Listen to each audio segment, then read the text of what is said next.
Okay, I'd like to call the June 2023 meeting of the Santa Cruz County Board of Education order and ask the clerk to call the roll, please. Trustee Acosta, Trustee Alto, Trustee Filicetti, Here. Trustee Nichols, Here.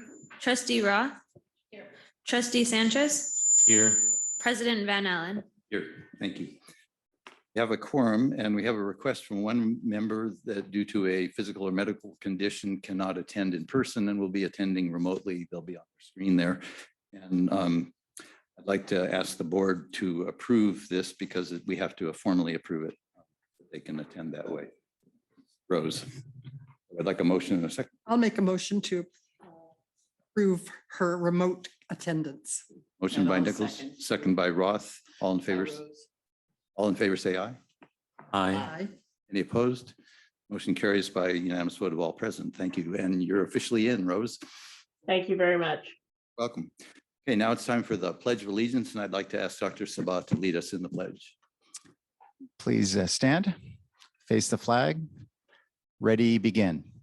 I pledge allegiance to the flag of the United States of America and to the republic for which it stands, one nation, under God, indivisible, with liberty and justice for all.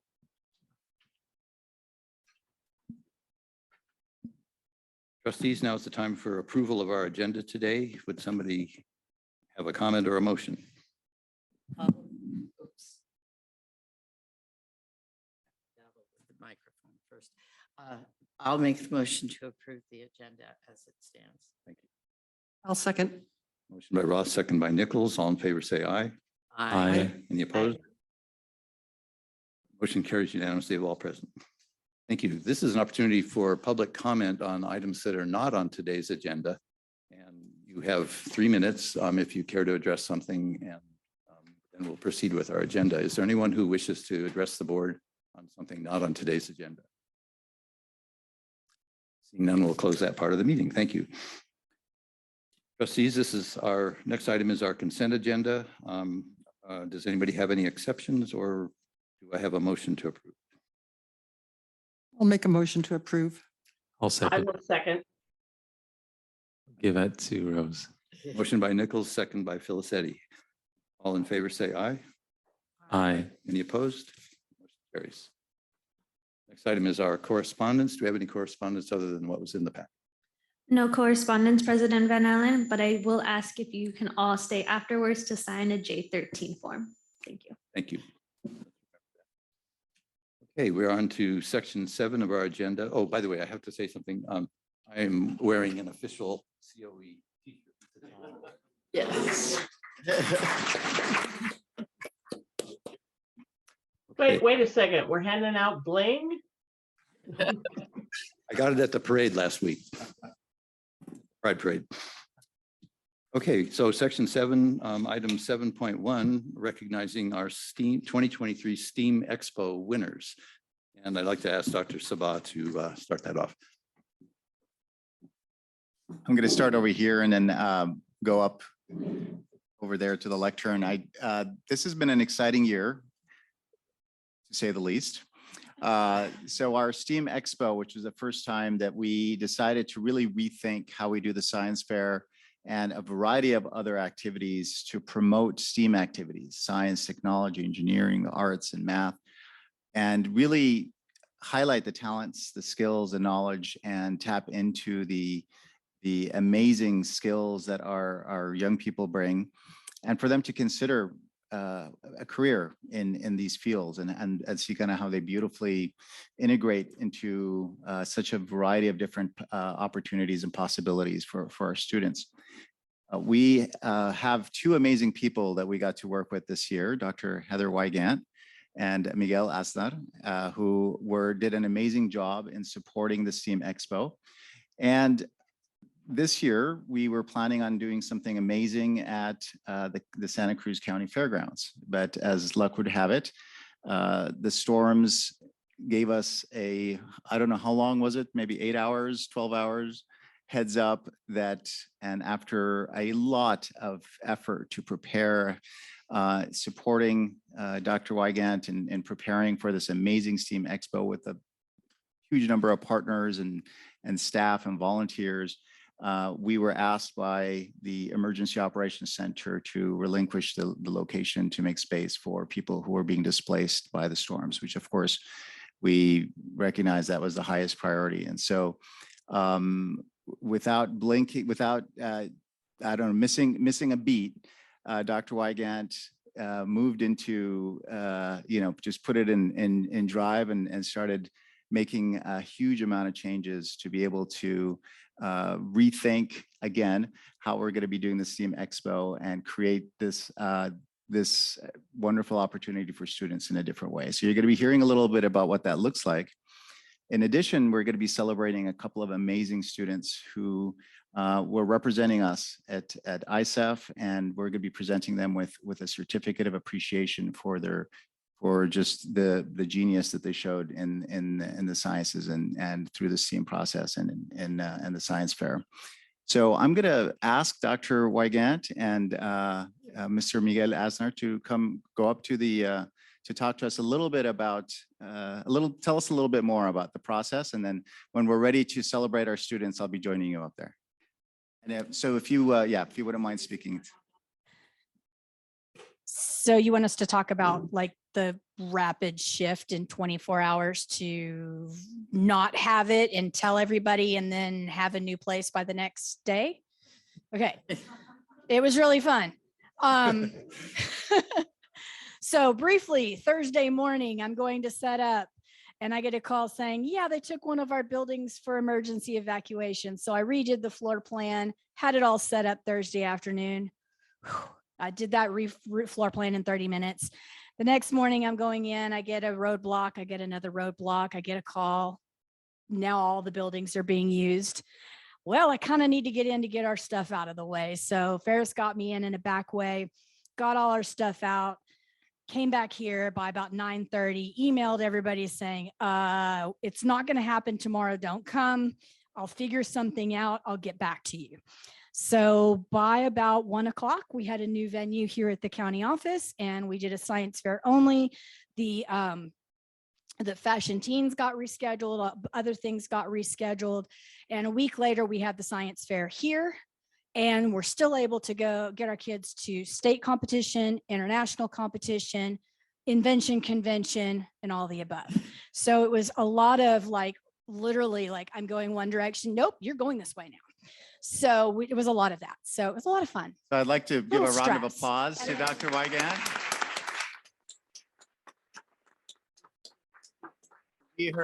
I heard from so many parents and students who just shared how amazing you were working under pressure, and also so grateful to you for supporting students under difficult circumstances, and also Mr. Asnar, who has been our kind of a lead Judge judge for 10 plus years. for a long time in supporting our. So I see this, it says the team on the screen there, but really I would say dream team. These two have been amazing and just creating in the most difficult circumstances a lot of opportunities for our students. So thank you for all your hard work this year. Yeah.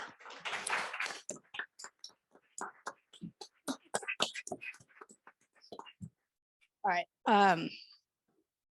Yeah. And again, I want to just acknowledge Miguel. He's been, without him, I would not have been able to do half of what I've done because him as a thought partner has just been phenomenal. So you come on up because I'm going to just introduce. So basically, if you don't know what ISEF is, it's the International Science and Engineering Fair. It is literally a worldwide event. Students from all kinds of countries across the globe come to compete with their science and engineering projects. It is amazing. It was the coolest experience I've ever been to. I know Miguel got to go last year, but I got to go, we both got to go this year. And I just want to acknowledge all of our kids, all 4 of our kids that we got to take, our finalists and our student observers. It was so much fun. So you want to talk about the kids a little? Yes, let's go to the next slide, please. So we had 2 amazing students that both from Pacific Collegiate School. First, we'd like to celebrate freshman Hazel Campbell. We're going to ask her to come up in just a moment, and who did her study on testing polylactic acid biodegradation, which is something we talk about all the time. And so it's something that It's really cool because it's a PLA is it's supposed to be a biodegradable plastic alternative. But I'd love to have Hazel tell you briefly what she found, but I don't know if we have time for that. But she won multiple awards at the county office or county fair, and then was promoted to go to the international, state and international. So I just am super impressed with the quality of work from a freshman.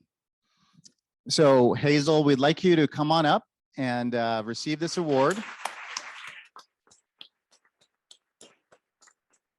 So on behalf of the County Board of Education, and we'd like to congratulate you for your second place senior division environmental science in the area of environmental sciences at the 2023 Santa Cruz County Science and Engineering Fair. And all the awards and all the accolades, really, they're just reminders of your amazing potential and amazing gifts that you bring. We know that your future is so bright. Congratulations.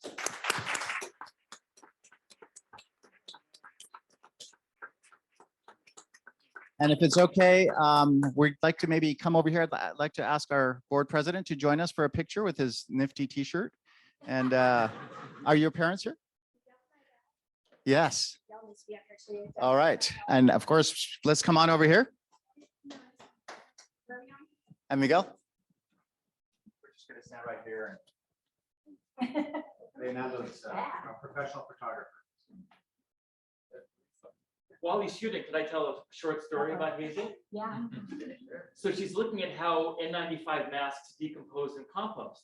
And at ISEF, Heather found that there's a botanic garden represented with a whole booth doing vermiculture. So we dragged Hazel over to see if there's something she could add to the project. This was great. And they asked, not quite patronizing, so like, little girl, what do you know about composting?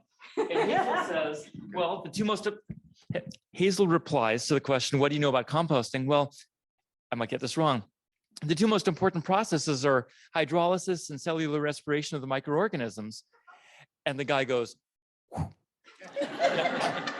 so he admits that Hazel knows more about it than the representative from the Fort Worth Botanic Gardens. And I thought Hazel represented Santa Cruz so well. Thank you so much. I want to ask Mr. Ramirez to come on up and join us for this next photo. Mr. Ramirez is Assistant Director from Pacific Collegiate.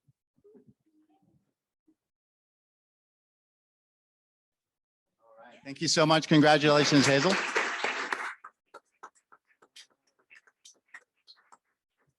All right. And so we'd like to also congratulate, I'm going to have you read all that. A young gentleman who actually is the son of a former colleague of mine, Mrs. Natale, who I got to work with at Aptos High School almost maybe 20, okay, I won't, just a few years ago.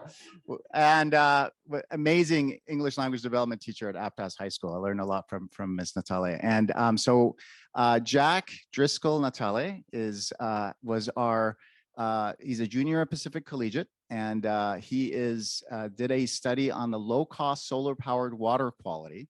And I'm going to ask Dr. Wygant to tell us a little bit more. Okay. So he was our first place winner for the senior division. So that's the first one. Tons of special awards. Both he and Hazel got a lot of extra special awards. There's like too many to list. So both of them then got promoted to state and international. At international, Jack was awarded with an Arizona State University scholarship valued up to $52,000. So that's like a 4-year ride. Then he came home from ISEF. We got home from Dallas Friday night, and on Saturday night, he and his girlfriend went to prom, and they promptly got awarded prom royalty.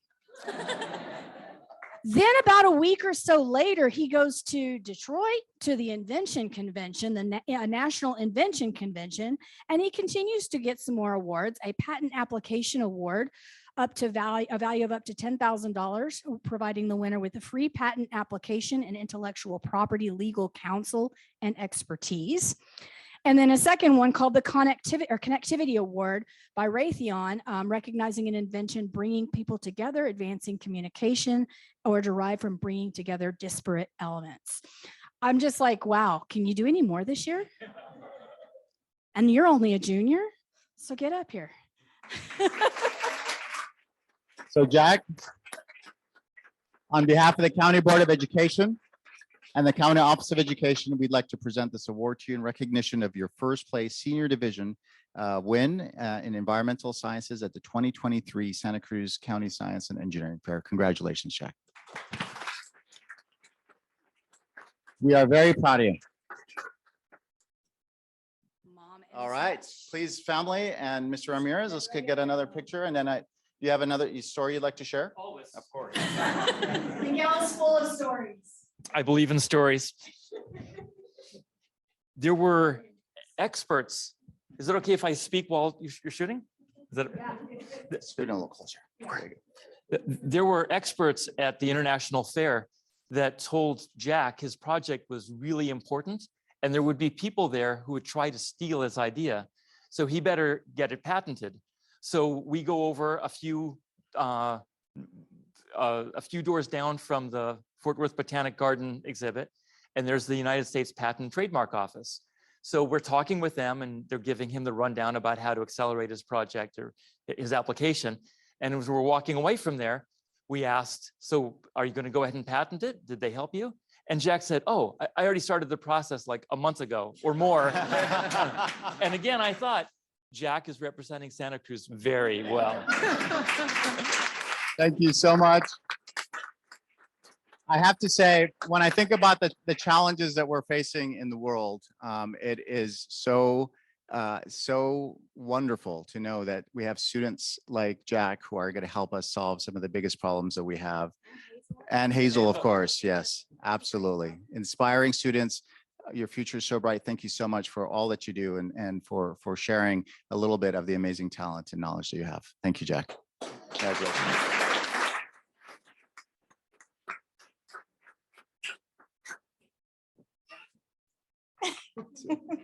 All right. Thank you. Miguel.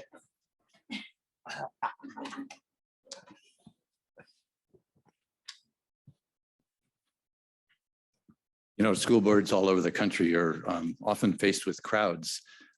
This is a happy crowd, and I just. Now to item 7.2 on our agenda, which is to acknowledge and celebrate certificates of completion for administrative credential training for a bunch of swell people. And again, I'd like to ask Dr. Sabah to introduce that.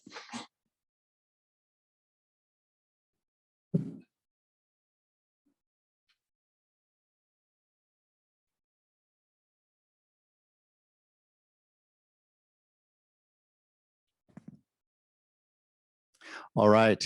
Thank you so much. So yes, we have a wonderful crowd present here for our students, but also for a group of amazing educators who are completing their Tier 2 admin credential here with the County Office of Education. I stood here also a long time ago when I received my completion of my administrative credential many years ago at the county office. And something that really gives us a lot of pride because we get to work with some inspiring folks who are already doing a lot of work in administration. And of course, as is true for many of our administrators, on top of all the hard work that they're putting at the school sites, they're also putting in all this extra time working on projects and homework and reading and learning, continuing their growth as part of their trajectory, as part of their learning and their commitment to our students. So we have some amazing folks who we would like to celebrate today, who are working in our schools. And I'm going to ask Angela to join me up here. And I have to say, when I think about, I remember when I applied for my first administrative job, one of the questions they asked me is, why do you want to be an administrator? And what I shared in that interview was that I felt like I believe that education is the most noble profession. And when I think about people who are getting into administration in the times that we faced over just the last few years, the challenges that we face, the stress and the being reminded of the needs and the sense of urgency we have for our students. The way you have stepped up as leaders in our community at some of the most difficult times in education and some of the most difficult times for our families, for our students, is nothing short of inspiring. And so it is with so much gratitude that I have for you and for all the people that are part of this program, the folks that have been working as mentors, your instructors, everybody that has been working to surround you with the support that you need to be successful in this program and beyond. Your families who have, of course, missed you those late nights while you're working on your projects, your children, all the people that care for you. You are, I just have to say, this community makes me so proud. And just as I said about our students, about thinking about the future being bright, I think about when I look in and see who this next generation of administrators is, I think about how inspiring you are to all of us. So thank you for what you do. And thanks to all the people that have supported you to come make it to this point.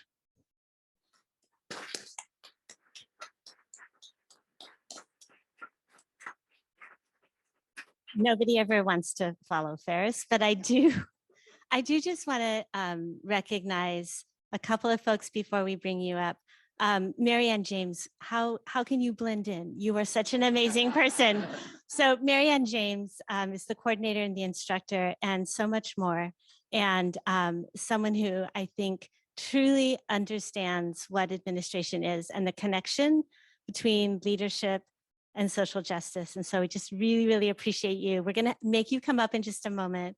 Melissa Roberts, thank you so much for bringing and centering equity in all of our work. Our amazing mentors who, thank you for sitting close together. Lily Kumaro, Jean, Elaine, Mary Gockel. Who am I missing? Uli. Yes, you guys go over and above. So when we talk about the folks who are behind our leaders, we know that you will continue to be behind them. So, all right, we're gonna call you up one by one. Marianne, come and help us. Let's give it up for Marianne James.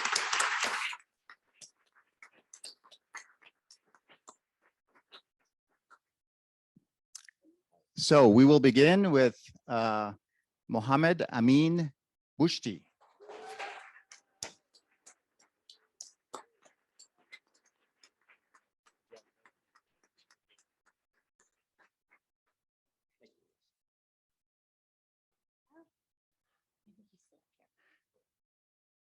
Yeah. The big picture, the big photo op.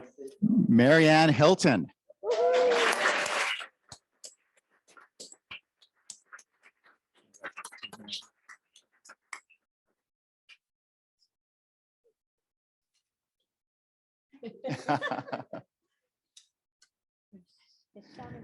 Michelle Menchaca.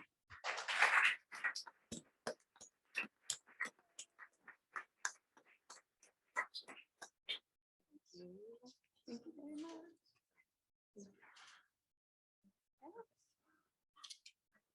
Melissa Nix.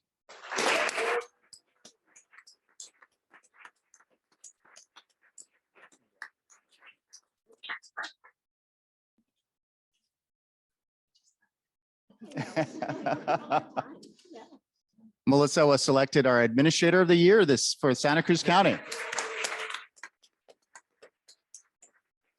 Sarah Norris.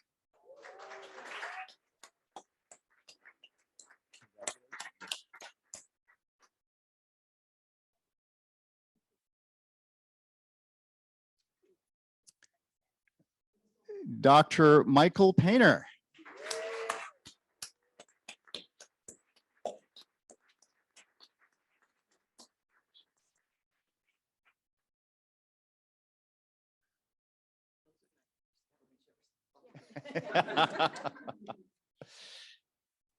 Crystal Renteria.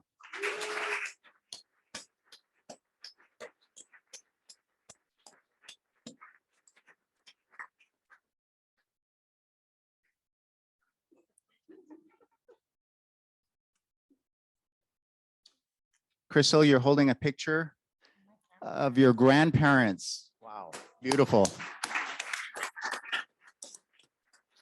Dr. Heather Wygant.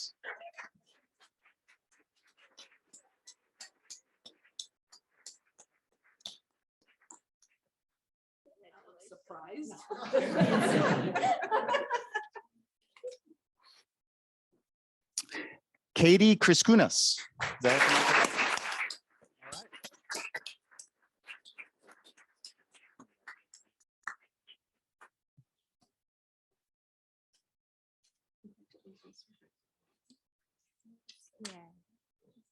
Sarah Pierman.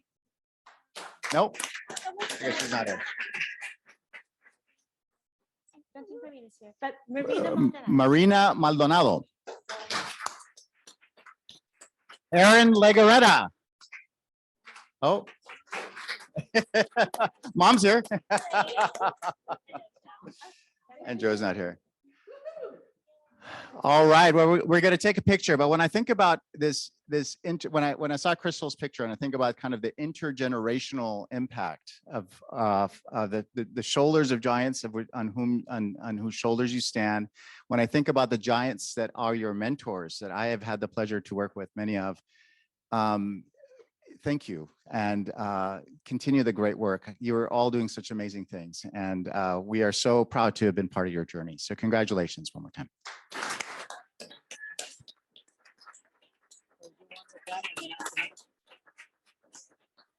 Okay, we're going to take a picture with just our graduates, and then we're going to ask the mentors to join us. And some of our instructors, yes. All right. Okay, all right. Can you get please? Please squeeze in so that. We like each other. Do we need to be in the right row? I think.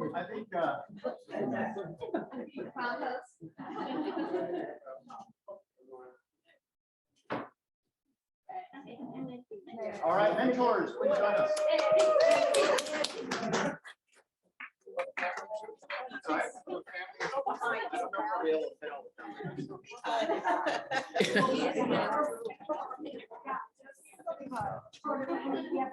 All right.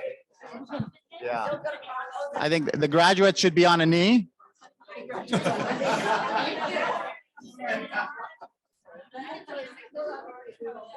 No, they don't have to take a knee. Jeez. They're doing it anyway.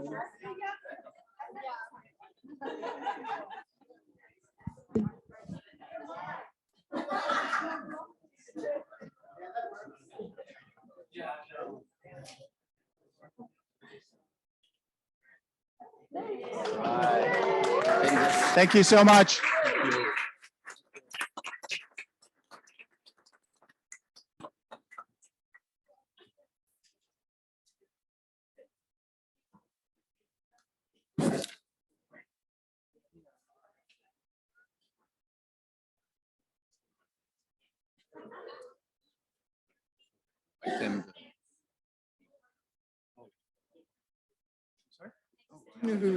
And the board may want to give them some.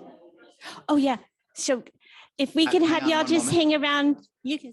I think that's why she knows who I am. If I could just have your attention, we're going to give you an opportunity to transition to the tech center in just a moment, but the board members would like to just share a few comments with you. If you wouldn't mind just waiting one moment.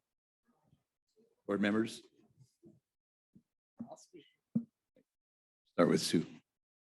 I am so grateful to see the number of fantastic people coming forth to continue the quite adventure that is public education today. I appreciate your commitment and also the time that it has taken for you to achieve this. Thank you. Thank you. Trustee Sanchez? Yeah, I know you guys have me questioning my career choices. You guys look like you have a lot of fun. Just thank you. Thank you for all your commitment, your passion, your dedication to the students, to the future of our country, plays just such a huge and vital part to our community, and you all play a part of it. So thanks again.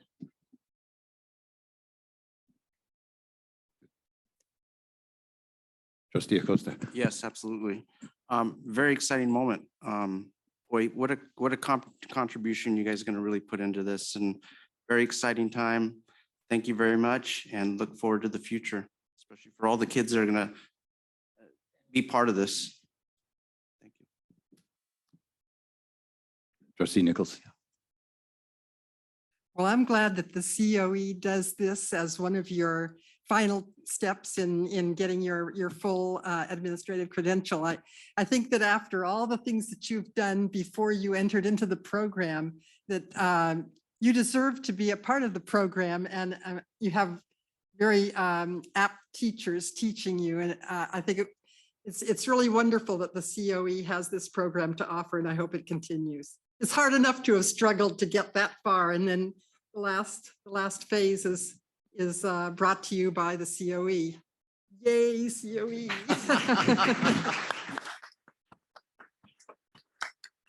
Trustee Filicetti.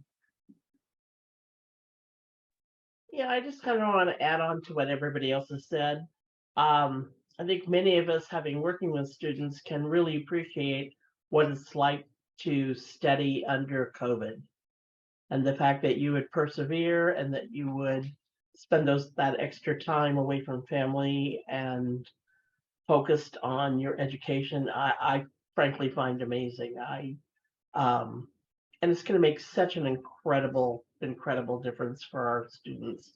So thank you very much for all the extra time, and thanks to the mentors and the teachers, because you put the time in too. Thank you. Thank you. When I was mayor, there used to be this standard kind of speech I would give at events, and in my notes, it would just be PWP, point with pride. Well, this just takes the cake. So I'm so proud and so happy that you're all here. This county really comes through, I believe, for the education of our young people, and you are a crucial part of that. And I'm so glad that you're committed to it and committed to advancing your careers in this very important field. So thank you again. And now you're free to celebrate, although we'll lose our friendly crowd. Thank you so much. I believe there is a celebration awaiting you in the Tech Center. Thank you. Cake? Is there a cake? Is there a cake? I bet there's cake. We could go by afterwards. Maybe they won't finish it, but there's a lot of them there.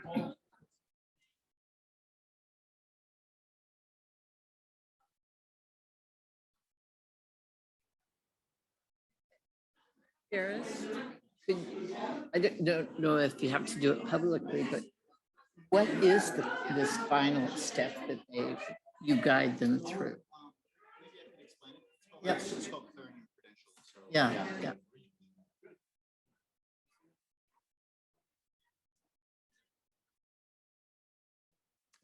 Okay, we're going to go back to our regular part, or next part of our agenda. This is section 8, public hearings. And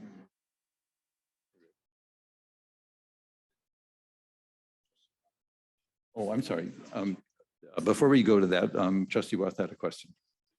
Yes, I was asking Superintendent Sabah, exactly what does this do? What is the process? How do we do that? Yes, I'm going to ask Dr. Meeker to kind of give us a clearer explanation, but I did want to share that. So administrators, when they first get their credential, it's called a preliminary credential, which allows them to work as administrators. And then they have 5 years to clear the credential, which is to take the courses necessary to show an understanding in the different standards that are expected of our administrators. And so we developed this program a long time ago. I'm not sure what year, but it's been around for quite some time, because I did it in the 90s, I think. And this allows them to complete basically to their credential. And so they're no longer in a preliminary status. And so it is kind of like the second step that's why it's called a tier 2 program. Could you give us a little bit more information on this? That's really clear. I think the only thing I would add is the process really involves kind of deepening their understanding and personalizing it to their context. So it's different than just kind of skimming through. They go deep, they ask some important questions, and then they create this portfolio of their work that demonstrates that not only they understand these standards, but they put them in practice. So it's really personal, amazing work, and I'm so excited for these folks. And like you all said, they're going to do great things. Okay, trustees, we're now to the section 8 of our agenda, which is public hearings. We have 3. These are fairly structured, and I actually have to follow a script to introduce them. The first one is item 8.1, a public hearing on the local control accountability plan of the Santa Cruz County Office of Education. And this will be presented to us by Dr. Sabah and Dr. Jennifer Aizan Gonzalez today. I'm now opening the public hearing, and we will, my script. I hereby declare open the public hearing regarding the 2023 to 2024 Local Control Accountability Plan of the Santa Cruz County Office of Education.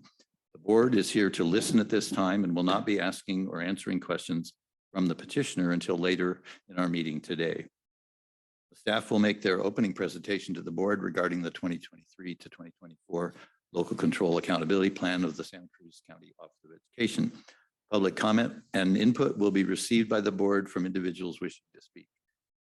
They will have 3 minutes to address us, and then the hearing will be closed. So for the opening presentation, as a reminder, board members, at this moment, we're just here to listen, and I'd like to ask Dr. Aizan Gonzalez to come up to the podium. Director of Alternative Education. Good evening. It's so wonderful to be here. And one way to clear a room is to say you're going to present the budget or the LCAP. It's no offense taken. No, that was wonderful. All right, next slide, please. So many of you were able to attend our alternative education graduation ceremonies, and this is really what it is about. Just what we witness with our new administrators when you're at the graduation stage and listening to the personal stories of the individualized education that our students received. It is the clearest reminder of why we do this work on the toughest days. I look back at these celebrations and I remember clearly what's said both by the students and by my amazing colleagues, the words of wisdom. So I really do enjoy, Sonia and I both love looking at our most recent grad pictures and putting them up. And I also want to do a shout out for Reynaldo, who's been so great at taking pictures. It's just wonderful to have these images captured. Next slide, please. Student voices. So this is about as great as my tech skills do. Each year I like to put all of the words that the kids put into our surveys and what they say in our student focus groups into a Wordle and put it in a grad cap. And it's wonderful to see the nice words that are basically said most frequently. So flexibility, teachers, like the program, and those are wonderful to hear along with our areas of growth. This year, I will say probably because we're well into this LCAP cycle, we had less respondents than in the past, still a significant number. And it was really interesting to see consistently year after year within 0.5 of percentage points, really the student voice and the family voice and the teacher voice came back very clear that our programs are safe, our programs have staff that are dedicated to our students' academic success, that our team cares about each student. And I will say that in looking at our California school dashboard data, all schools and districts in the county did it this year in the fall so that we would have the data.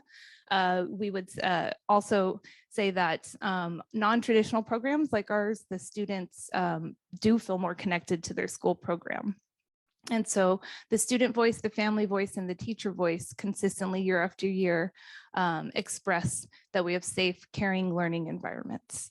And students, opportunities that they want, they love working out in the community, more engagement, tutoring, and counseling. And those are areas that we can continuously work on enhancing.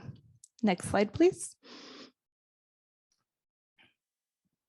And this is a brief overview. I know everyone here is very familiar with the LCAP process. And essentially it is a document showing how we are meeting all of the priorities. And the focus is on our students with high needs, also known as the unduplicated students, English learners, socioeconomically disadvantaged students, foster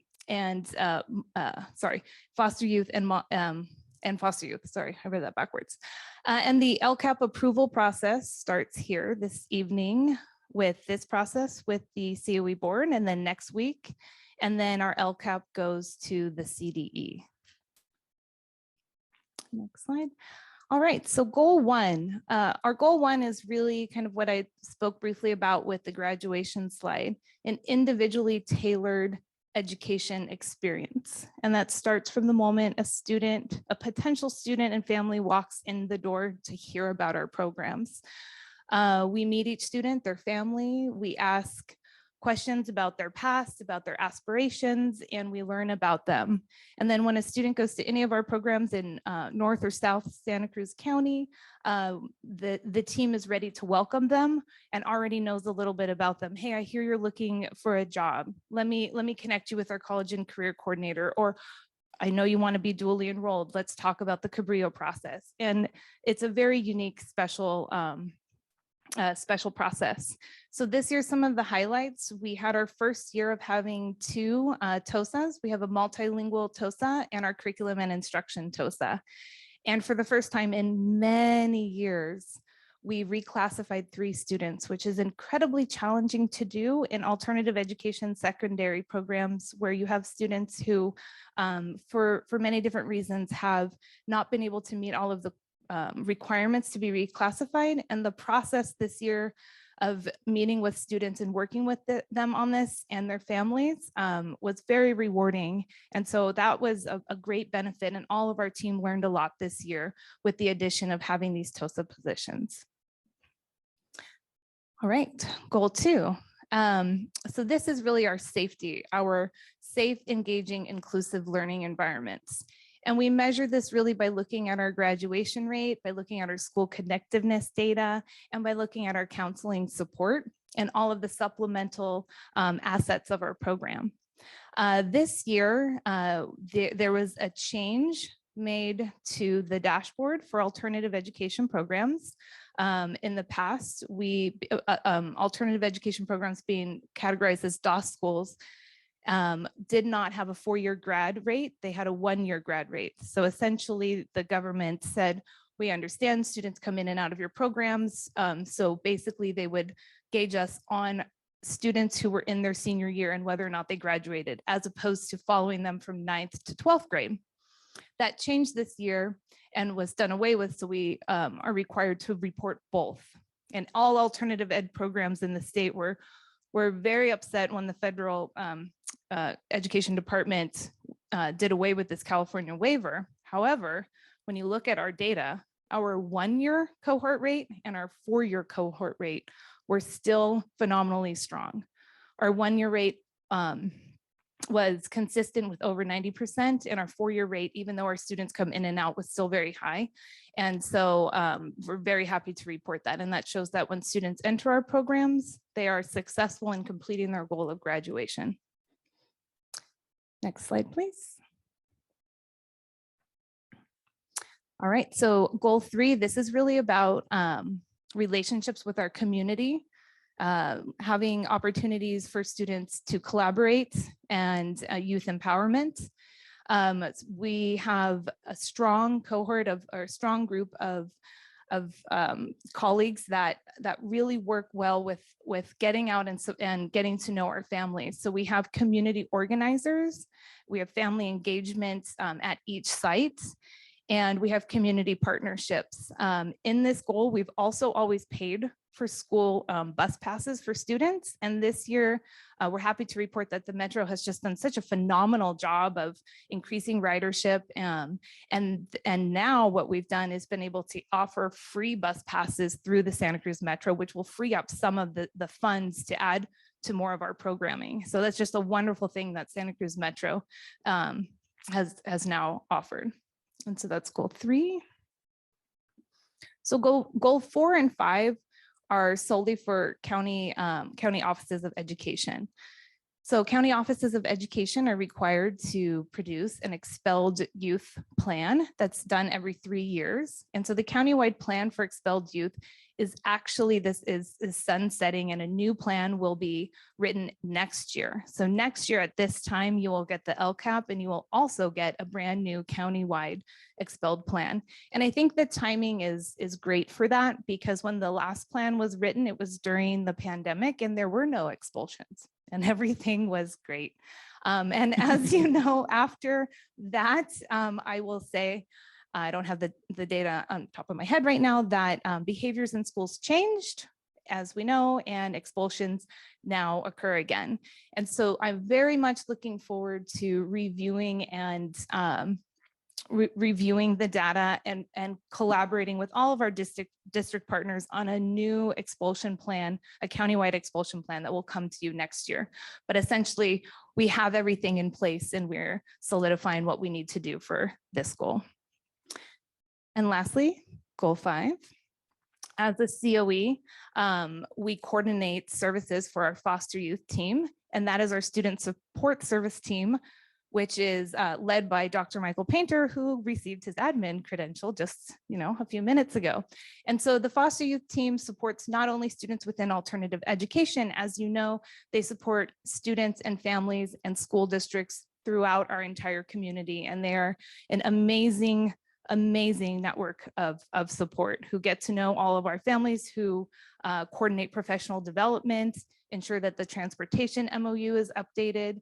And I can't say enough great things about our student service foster youth partners.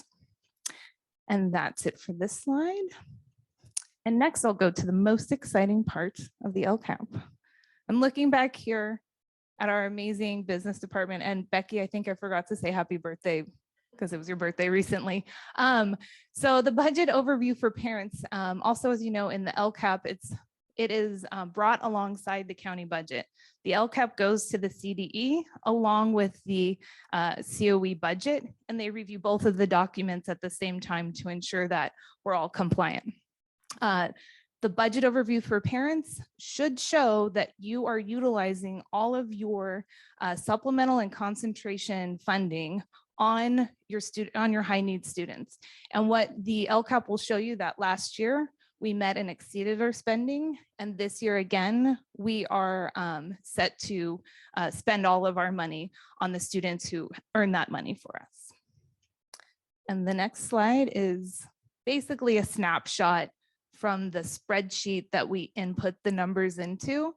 That's you will get a wonderful in-depth presentation about in a few minutes, because I looked over the budget presentation and all the details in these numbers you're going to hear about up and coming. And next slide, please. Okay. And lastly, I just want to say how grateful I am to work here, and with your support as the county board. Our students feel it at our graduations, your words that you express, and always being there to support our programs. And I also want to say my colleagues here, the business department and our department, and everyone in our programs, I'm honored to work alongside, because everyone's in this for the students, and it's a very, very special place to be. And with that, I will conclude this presentation. Thank you. We now invite members of the public who wish to speak about what we were just presented. Is anyone from the public desiring to address the board? Seeing none, I'll close the public hearing. And now it is appropriate for questions or comments from board members. Do any trustees have any questions or comments for Dr. Izant Gonzalez. I like the way she wove humor into her speech. We want more speeches like that. Well, I just want to say that, working with students is sort of the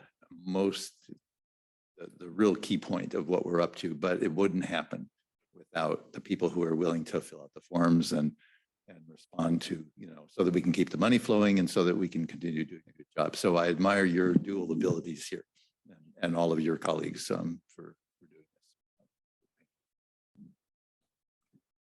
Yeah, and I just want to, just congratulate you and the staff overall. I think COEs across the state are struggling, right, in terms of enrollment, in terms of graduation, but it's encouraging to see that Santa Cruz is not affected by that as much. So again, I don't think it's a coincidence. I think it's a testament to the programs, to the staff, and all of the hard work that goes into it. So congratulations and thank you, everybody. Thank you. We are unique. Other trustee comments? Just gratitude. Well done. Thank you. And Dr. Sabah.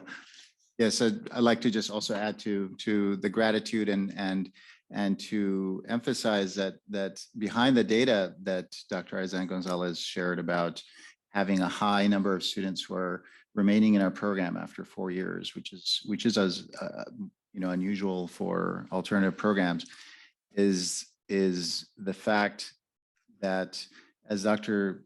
Izant Gonzalez shared, we create that welcoming, supportive environment that students in many cases tell us they didn't receive in the comprehensive system. We have the third largest community school program in the state. We are not a large county, we're a very small county. And there's a reason for that. I think we've really worked on creating the supportive environments. Many students talk to us about the mental health issues that they face, the bullying experiences that they've had, both academic, emotional, social, emotional, behavioral.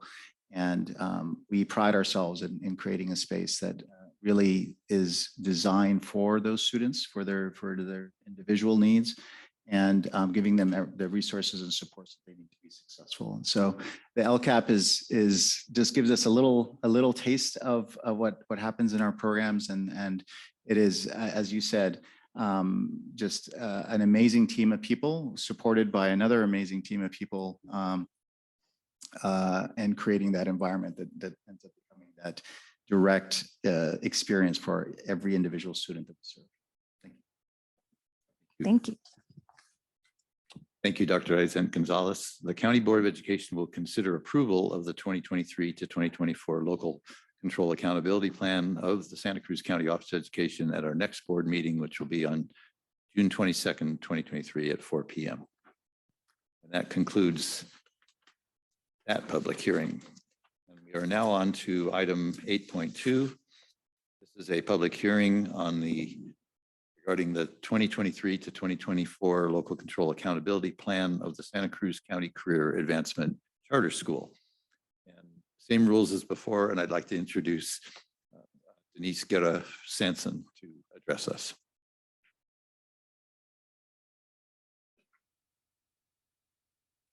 Is it green? Good afternoon. Thank you. Buenas tardes. It's great to be here with you all. And Jen always goes first and kind of sets it up for you. And you'll be able to tell that we work together because this presentation is going to look a lot like hers. And the difference being that I'm representing our adult charter program, the Career Advancement Charter. And so today I want to begin with some highlights about graduation. You see some photos there. I particularly like the one in the top left corner, one of our graduates with her daughter. I want to acknowledge our CAC team, our instructors, our support staff, our CALS Department, Career and Adult Learning Services, of course, all TED, community partners. Our business support helps us get things done. Of course, all of you, and support from our superintendent as well. So thank you all for supporting us. So my overview is very similar. You all know what the LCAP is and what the process is. What I wanted to point out is that we're starting the final year of this 3-year plan. And so at the same time, next year we'll be writing our charter renewal. And so we'll be bringing that to you with a new LCAP as well. And I see that as a real opportunity to sync both of those reports and build them from each other. So you will be expecting or anticipating that in the spring of next year. So hopefully the collaboration and coordination will be helpful with the process. Next slide. So our student voice is very positive. We ask the same questions year to year. You'll see there that what is reflected is that our students overall are really feel connected and grateful. I think that in some ways, the CAC is like the alternative education of adult education. In a sense of all the best parts of alt ed. And many of you may know that I spent nearly 10 years, I don't know, more 10 years plus in alternative ed, and I still work with them. And so we get to bring that restorative lens and students first, lots of chances, all of that kind of thing to our adult program. So overwhelmingly, students express positive feedback there around access, around communication, and feeling connected to their teachers. Next slide, please.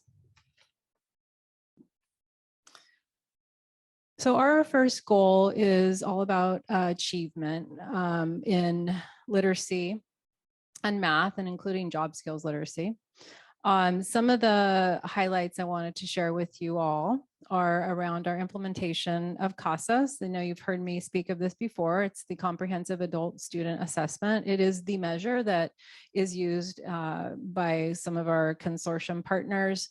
And this has been our best year yet in terms of number of students we've been able to have take that test. We're also using it for our medical assisting program and our dental assisting program.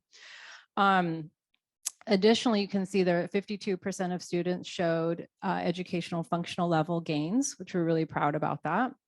Another highlight involves our professional staff learning that we do collaboratively on the restructured Wednesdays. So I'm able to spend a lot of time with our staff building curriculum and program development. Plazas Comunitarias is a Spanish literacy program. We offer that twice a week in the evenings at the Sequoia Schools facility. And I wanted to share with you that with the partnership between the county office and the city of Watsonville Public Library, we've served over 40 immigrant students learning literacy in Spanish. So starting with like phonemic awareness and phonics and teaching them to read, we've had a steady group all year long. And so very proud of that. And we'll continue that partnership in the next school year.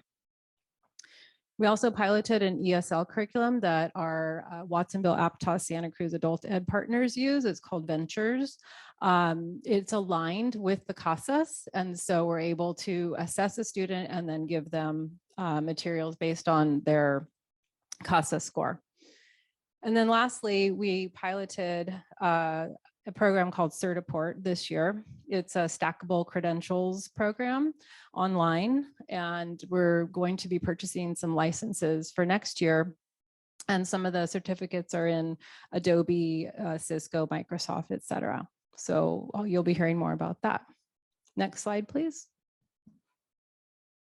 So this second goal is really about student support. And I think that one thing that we've been having conversation with our consortium, which includes the PVSD Adult Ed, Cabrillo, Santa Cruz City, and the Workforce Development Board, is that our metrics are different. Our data looks different. We have a different story. We're serving a different community.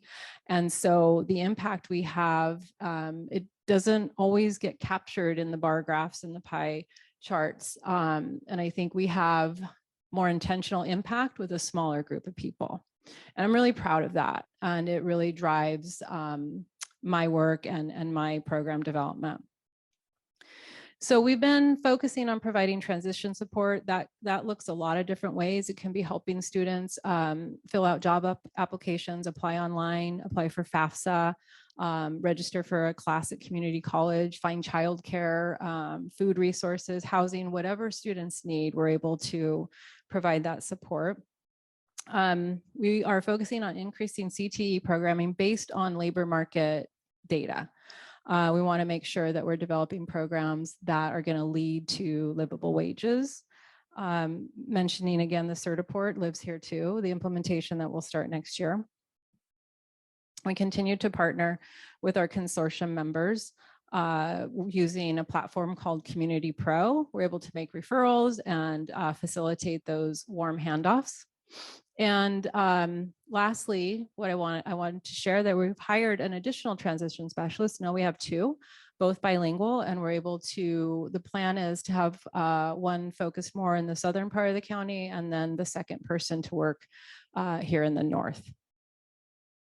Next slide. Okay, for goal 3, this one is really about outreach and collaboration, and these goals have remained the same for the duration of this plan. And so I'm also really happy to share with you that we are serving more students than before. There was a data point in the Santa Cruz State of the Workforce report that just came out this month. 30% of individuals over 24 in the southern part of the county have not completed high school or an equivalency. That's a pretty high number. The students are out there. And so we are committed to continuing to outreach and provide the services for students who are interested. We enrolled over 320 students this year and actually served closer to 137. Our students come and go. And we're also in the locked facilities. And so some students might be with us for a very short time, but this is the highest number that we've ever had. And so we are steadily growing. And trying to, student feedback has told us that we need to do more to get the word out because people don't really know about us. It's really word of mouth. And so that's something that we've been focusing on with social media campaigns and having a presence in community events and different opportunities for that. Our persistence data metric, that's the one that is a local metric. The California dashboard really doesn't tell our story. But for students who enrolled for a semester or more, we're at 58.12. It's a little bit higher than last year. We had our first ever career fair in April. Big thanks to Berenice for helping us plan that. It was the first one we've ever done. It was well attended, great representation from the community, and something we want to start doing each semester. So that was a big lift and a very successful event. And then lastly, we have a teacher at the Probation Success Center South. That's a new location at Airport and Freedom in Watsonville. We're serving steadily between 10 and 12 students there, adult probationers in Watsonville. So rather than having to go to North County, they're able to access educational services there in Watsonville. And programming just started again at the Blaine Street Women's Facility, maybe about 3 weeks ago. We do have a teacher who is there once a week. And he told me just yesterday, he's serving 6 students. So we're back and already he has a full caseload for there. So we're really proud of that as well. This chart reflects that we also spent we are spending our supplemental funds on our students who need the most support, and that we've gone above and beyond that. So just a snapshot there of what we budgeted and then how much we actually spent on the students needing the most support. Next slide. So similar to Jen's, and a little bit difficult to see, and I know that there's more coming from our business partners. But again, you'll see that steady increase of funds that we're generating and how much we are allocating for our students with the most need. So we're projecting a higher ADA even for this coming school year. As I said, we're steadily growing and we'll be planning how to use those new monies responsibly and in the best interest of our students. Next slide. So just a couple quotes. CAC students say, very satisfied and happy with the opportunity to complete my high school education. and feeling supported and understood with my personal challenges. My teachers have been way beyond understanding and have shown huge patience with me. They work around my schedule. They give me multiple opportunities to keep on track, constantly pushing us. They don't only care for your education, they care about your daily life. And I think that oftentimes when I hear Dr. Sabah speak at our events that are for our adult students, he often talks about however many chances, like we're here for a second, a third, a 10th, however many chances. And we're really committed to that and creating that environment where our adult students, just like our alternative ed students, feel safe, feel seen, feel heard, and feel valued. So thank you for your support that allows us to do this important work in our county. Thank you. Now is the time for public comment in the hearing, and I'd like anyone from the public to line up to address us. And we'll have 3 minutes. Seeing none, I will close the public hearing and open up for questions or comments from board members. Any questions or comments from board members? I see Trustee Filicetti has her hand up. Well, I know you guys have heard me say this a million times, and I'm going to say it again. Having experience in other counties, this county is remarkable for the opportunities that it presents to students of all ages and all situations. As was just mentioned, second, third, fourth, 10th chances, whatever it takes to help them graduate. And I'm extremely thankful for this program. And I'm really glad to see it continue to grow. And I hope we can support it in any way that's needed. Thank you. Thank you. Trustees, comments? Thank you. Well, I just want to add to what Rose said and admire so much the work you do. And I'm so glad that charter school is there. It's interesting in the range of educational opportunities that we just witnessed in this meeting today from some young people at one of the top schools in the country for advanced students to move on. And then sort of at the other end of the socioeconomic spectrum, an incredible charter school that is serving people who really deserve another chance, and we're giving to them. I just love it. Thank you. I think I'd like to say, yes. yeah, just thought about, I like about the career fair that you have started. I think it's really appropriate, and I'm sure it's going to grow. And I think it's a good addition to what we're doing with the seed. Thanks. Okay, Dr. Spa.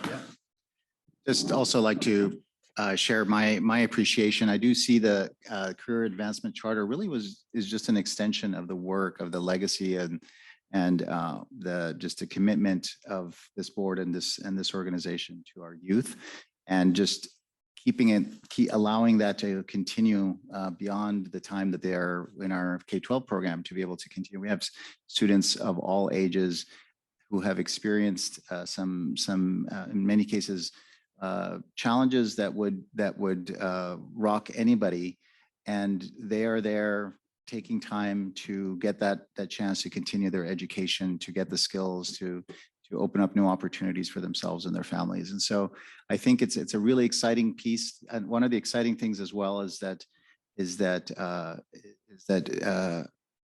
Director Sanson is able to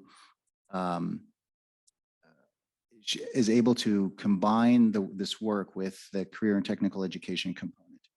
And so the opportunities really, when you think about just, it's almost like we're helping them, maybe it's helping them with their literacy as they're in Spanish. And then we're going to connect them to be able to get their high school diploma. And then we're going to help them as well at the same time to help them develop career technical skills, get them into Cabrillo College. And we have these multiple doorways for entry, and it opens up even a greater multitude of opportunities and doorways for these options. It's such an exciting program, and I just seeing it continuing to grow and expand, and just have a huge impact on the individuals that are participating and everybody that those people touch. So thank you. Thank you. It's Director Sanson. And thank you for all your hard work. And thanks to the amazing team that is working behind the scenes, supporting, working late into the evening, because we work around the schedules of our students. And that means going to their homes, going to their working late into the evening, and also connecting with them at where they need us to connect with them. So it's really exciting work, and it's one that as you can see in our graduations is something that is very, very heartfelt and very touching. Thank you. Yes, Trustee Brown. Just chatty tonight.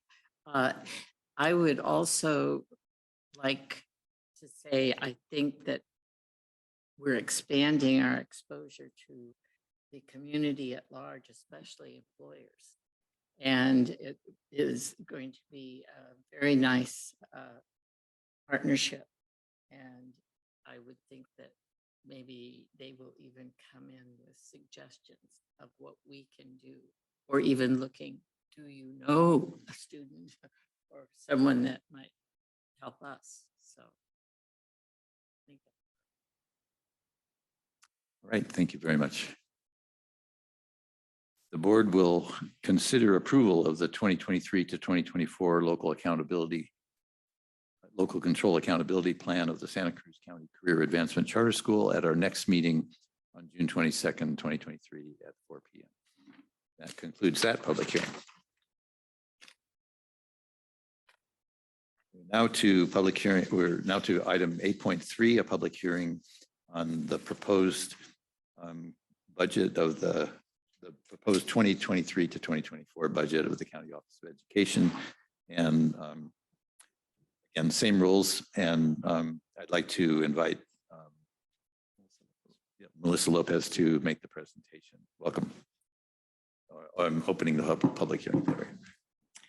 Thank you, President Van Allen and members of the board.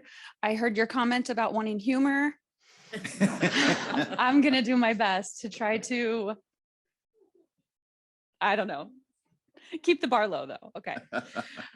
So Leanne is not feeling well, so she asked me to step in, and I will do my best to channel my inner Leanne and do as good as she would have had she not been ill.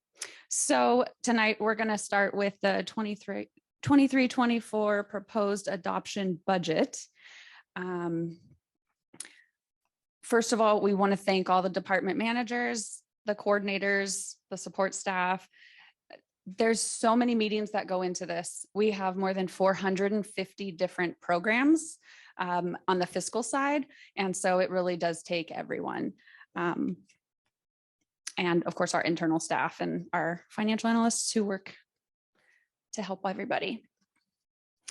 Okay, so we're going to start tonight, and we're going to talk about the variances between the 22-23 second interim financials and the 22-23 estimated actuals financials.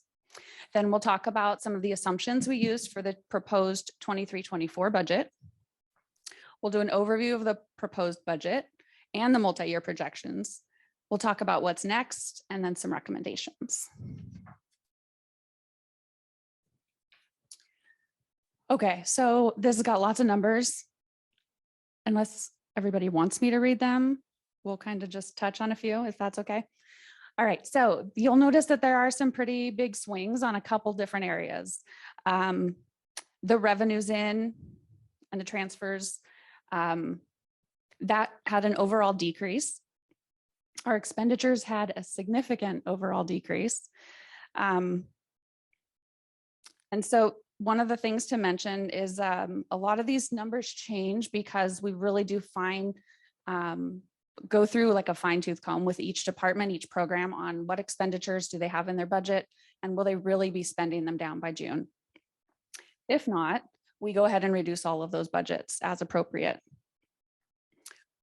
By doing this, this gives us our estimated ending fund balance for 22-23, which is our jumping off point, and our projected beginning fund balance for the 23-24 budget. So every time you make one change, it trickles into every other year. Leanne did want me to remind you all that even though we did reduce down all those budgets as much as we could, there's still a significant number that will still fall out by the end when we finish unaudited actuals. That'll come in September or October. That's when we know the real numbers. Any questions on all these numbers? Okay. Next slide, please. Okay, so a lot of the improvements at estimated actuals are being driven by the restricted budget. We saw that a number of planned expenditures were projected to decline or to be used in subsequent years.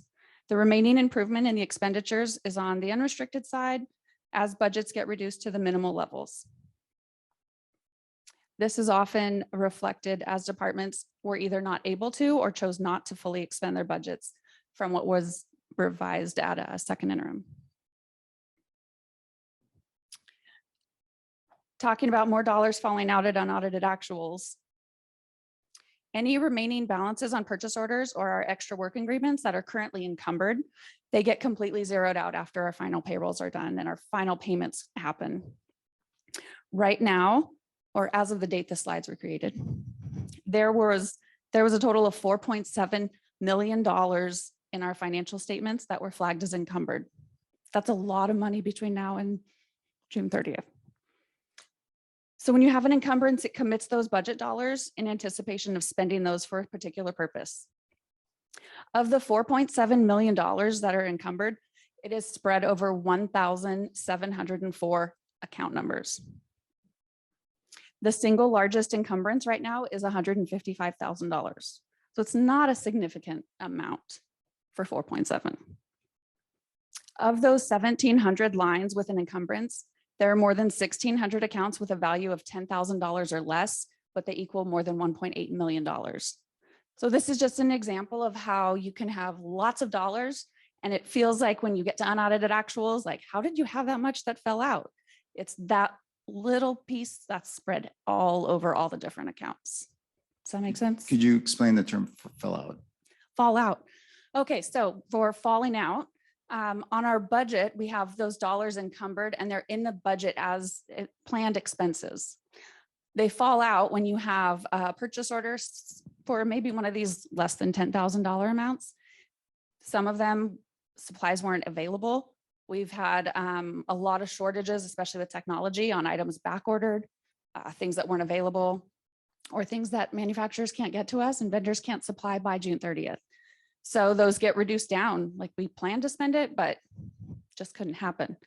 On the EWR side for extra work agreements, that's on our payroll side. So anytime we hire a temporary employee, maybe, let's see an example, we've got some people for help with mock trial. There's people that help with the spelling bee, all kinds of things, right? When you put those into the payroll system, it encumbers for a certain dollar amount. So someone's project over the course of the year, we might have thought maybe it'll be 50 hours and maybe that'll be, $2,500. Over the course of the year, that encumbrance stays there and it reduces every time payroll gets paid. But if they don't work all those hours, that falls off, that encumbrance falls off after their last payroll. So a lot of times we're not really sure. Sometimes we've got to review all those EWRs and the extra work agreements with departments on, have you not submitted timesheets because the employee didn't turn them in? Because sometimes they do that. Or did they really not work? Sometimes people commit to working on a project in May or June or July, but then come September, they don't really want to, or their own circumstances have changed. And we still kind of hold on in case they come back, in case they can help with it. So those are some examples of how dollars that we anticipated to spend, then we don't, but it's a best guess on 1,700 accounts.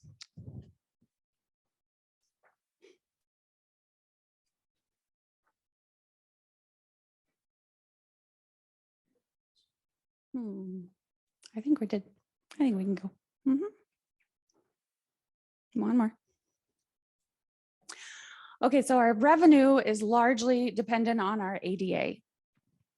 And so that's ADA, that's countywide ADA, that correlates to our county operations grant, and also the alternative education program ADA. So you have seen over the past few years, especially during the pandemic, the alt ed numbers have kind of gone up, they've gone down. We had a hold harmless ADA year. We had all these different things that have happened. So in 21-22, we did see a decline in ADA overall. And so we had budgeted our 22-23 and our subsequent years based on those lower numbers, because we always want to have our revenue budgeted at the most conservative levels. We always feel it's better to come back and say, guess what? There's more kids, there's more money, because that's happy, versus there's less kids and we're taking money away because that's sad, not fun. So in 22-23, alt ed has seen a pretty significant increase on their enrollment and their overall ADA, and that's in the current year. So alternative education programs are funded on the current year annual. So we don't actually know where their number will finish until June 30th is done with summer school. So this is still just a best guess. We've been working with Johnny on this. We look at ADA, we talk about it every few weeks on where's enrollment, where's ADA. So as of their P2 numbers, this is their estimated ADA through the end of June, including their summer school. In 23-24, Johnny's conservatively estimating there will be a slight decline, and then in the out years as well. Special education stays pretty consistent over the years. The career advancement charter is here so that you can keep an eye on it, but they are funded on their own, and they're all their dollars live in Fund 9. The countywide ADA is also going down. I think this has been talked about at like every meeting. Anything with FCMAT, anything with school services, you see Santa Cruz on that list of declining enrollment. And so the more kiddos leave our county, the more that number goes down. This is going to show some of our revenue assumptions. You've got the COLA factor going from 5.07 in 21-22, 6.56 in 22-23. This jumped to 8.22, which is like the largest COLA I think we've ever seen proposed. It looks like they might approve it. We're hoping that it gets funded that way. And then dropping back down to 3.94 and 3.29 in the 2 subsequent years. The lottery numbers and the mandated costs, block grant, they're little increases, but pretty consistent. Next slide, please. Some of these numbers are kind of big too. We felt like it would be helpful for you to see 21-22 and 22-23 with our budget year and our 2 subsequent years. Those CalPERS rates just keep climbing. There's a few different things to note on here. We did increase our health and welfare contributions. You'll notice 21-22 and 22-23 are both at 5%, with the budget year and the 2 subsequent years at 7%. This is due to a recent salary negotiation settlements to have a higher cap paid by the COE. And those public disclosures will be presented during next week's June 22nd meeting. Next slide. Okay, I think this is what Rose was waiting for. So there's a lot in your budget packet. I know it's 130-ish something pages, but here's what's not in there. And there's a lot of things that are not in the budget, and these are not in there intentionally. There's a lot that's on the table right now that's been proposed. The learning loss recovery block grant, these are dollars in 22-23 that we were given. We have the dollars at the Treasury, but they're also on the chopping block for the current year to fund COLAs and other programs for 23-24. So we have not spent those dollars because we're not sure how much we get to keep. As the state budget gets finalized and we find out how much we'll get, we will plan those expenditures out. Same thing with the art and music and instructional materials block grant. That's also on the chopping block for current year expenses and current year revenue, along with the Proposition 28 art and music block grant. At the state level, they haven't even created a new resource code for that yet. So we're definitely not projecting that at this time. Rose's favorite one, this alternative education, juvenile court and county community schools, student support and enrichment block grant. I'm not sure if that's going to be a good acronym. I don't know. I think we need something a little different. This has significant potential consequences. I believe it was $80 million at the state level they're trying to push through. We don't know if we're going to get it, and we don't know what the requirements will be, what the allowable uses will be, and we'll have to wait until the state budget is finalized and there's trailer bill language. We can all get together and read that if you'd like. It's fun. You actually wrote a letter of support for this. This was Yes. money to support community schools across the state. As it's written right now, it could potentially be millions for our alternative education program. So, but that's not in there because it's still proposed. And so once it's finalized, then we'll make those adjustments. 22-23 carryover programs are not budgeted at this time. They'll be budgeted when we finish closing out unaudited actuals and have actual carryover numbers. There's a couple other grants that are also not in here. I didn't write down the actual name. We keep calling it the Panetta money. I asked Michael Painter what's it actually called. He sent me the long name. It's not fun. It was something congressional spending directives. So we're going to stick with Panetta money. So we have done everything needed to submit on our applications to actually receive those funds, but we don't have anything back from the congressional spending district awardees or awarders to tell us that we're actually getting those and how much it will be. Michael Painter has several grants in process for Cal Hope. I think this is called Cal Hope 3.0. And a Cal Well grant. There's millions of dollars that are potentially coming in. So when we have final grant award notices, we'll bring those into the budget at that time. Okay, the big numbers. So this has got our beginning balance on our unrestricted and our restricted sides, our revenues, expenses, and where we think we're going to end up. So look, we're projecting an ending fund balance for 23-24 of $28.7 million, of which 24.3 is unrestricted, 4.3 is on the restricted side. All the budget year and the subsequent years both have that committed COP payments for the lease of this building. Next slide.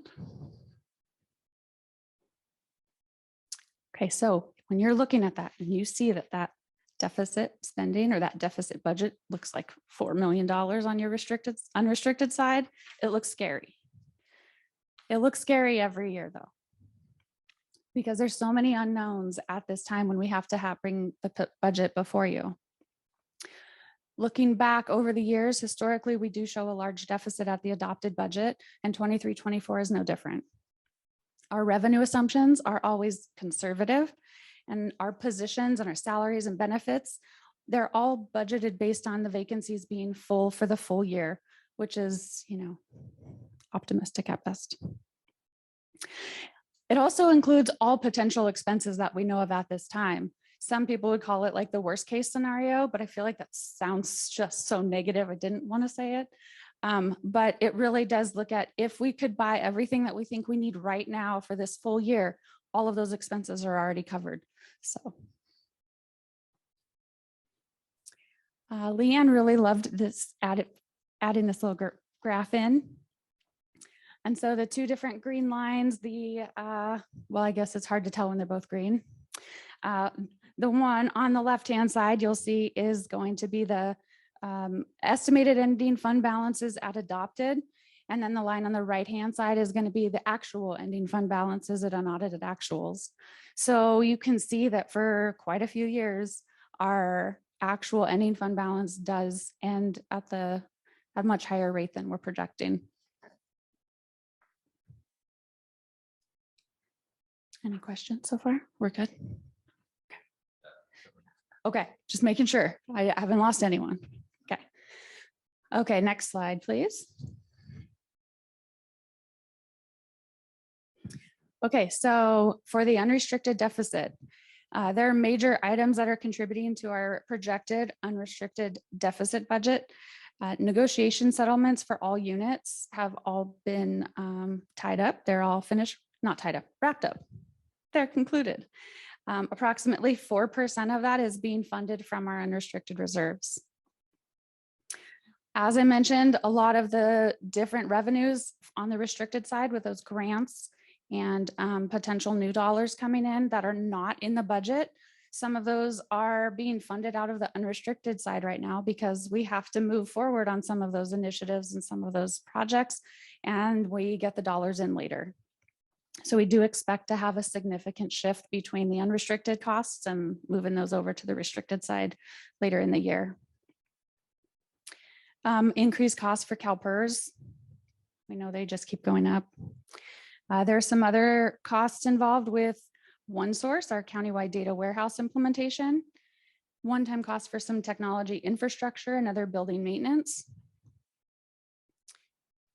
And those are all planned costs at this point. And so this lovely grid is our multi-year projections, starting with our current year for estimated actuals at 22-23. This is combined with both sides, and we're anticipating to end the current fiscal year with a $34.7 million ending fund balance. Budget year 23-24, ending fund balance of 28.7. 24-25 at 25.9 million, and 25-26 at 23.8 million.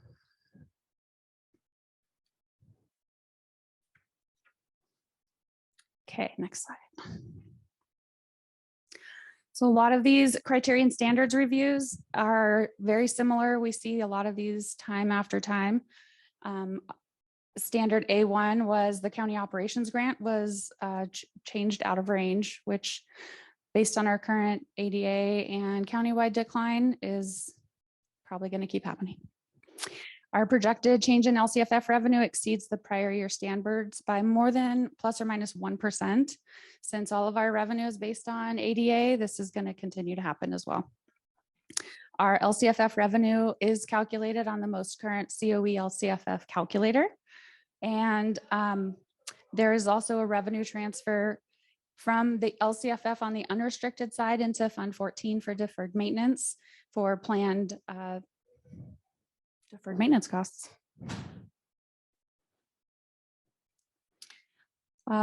Criterion 3, our projected ratio of salary and benefits costs to the total expenditures are outside of the standard variation. This is because all of our settlements for all of the units that were just agreed upon have all been included in the adopted budget. Next slide. Criterion 4A, the projected operating revenues are within the standard for the budget and 2 subsequent fiscal years. This has some revenue declines. There's pretty significant revenue decreases on the restricted side. And you'll note this is because of a lot of those federal one-time COVID related funds that are finally phasing out. So we were anticipating this. We knew this day would come. Criterion 4B, the projected expenditures are within the standard for the budget in 2 subsequent years. Again, this is going to be very tied back to the revenues. So a lot of those federal and state programs that are one-time funding that the revenue is running out, we're stopping the expenditures as well. S2, the use of ongoing expenditures with one-time resources. So the COE is no longer in a hold harmless status. We jumped that boat a lot faster than anticipated. However, we do anticipate the need to continue utilizing some of our unrestricted ending fund balance to help cover some of those costs associated with increased raises, increased employer contributions to PERS, STRS, and health and welfare.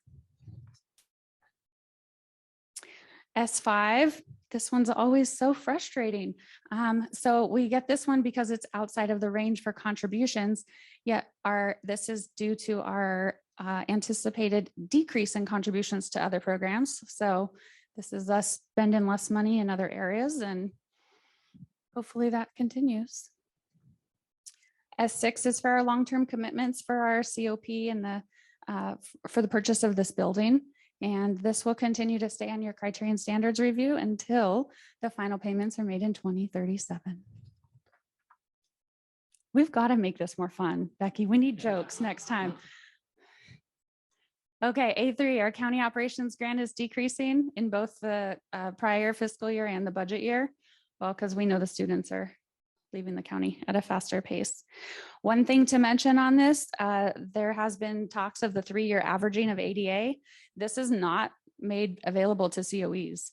So we're hoping that that language will change, but we're not sure yet if it will change and if it will apply to us and how that will factor into our LCFF revenue of our county operations grant. So. Okay, so what's next? We're expecting the 23-24 state budget to be adopted by the end of June, but there are a lot of risks with our state budget, including a lot of higher interest rates, financial institution instability, the delayed tax collections until October. It's unlikely that spending will be lowered at the state level. But by November, hopefully we'll see the tax collections and know if the state budget is going to be okay, or if they'll have to take other actions to either defer payments or to withdraw from the state's rainy day reserves. And the next slide, please.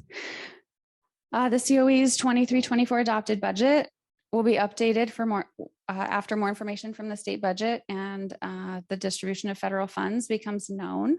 We'll bring you something back at the 45-day revise if there are any significant changes from what we've got in here versus what the state actually adopts. And next slide. This is Leanne's favorite one, I think, the spoiler alert. So since this is just the public hearing, we will be recommending that at the June 22nd that the board decides to adopt our proposed budget as the 23-24 adopted budget. I think that's all.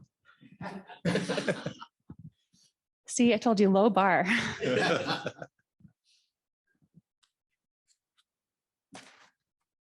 That's all. Thank you very much for your presentation. And I'll now open the floor to anyone from the public who wishes to comment. By the way, have we had any online inquiries for public comment? Well, then the line is still short. So I'll close the public hearing and thank you again, Melissa. Trustees, this is now a time for questions or comments on the COE budget. I was just going to comment that the cookies have been delivered. You can't see them down there, but I see the tray full of cookies down there. Missed that slide. Yeah. Please erase that from the record.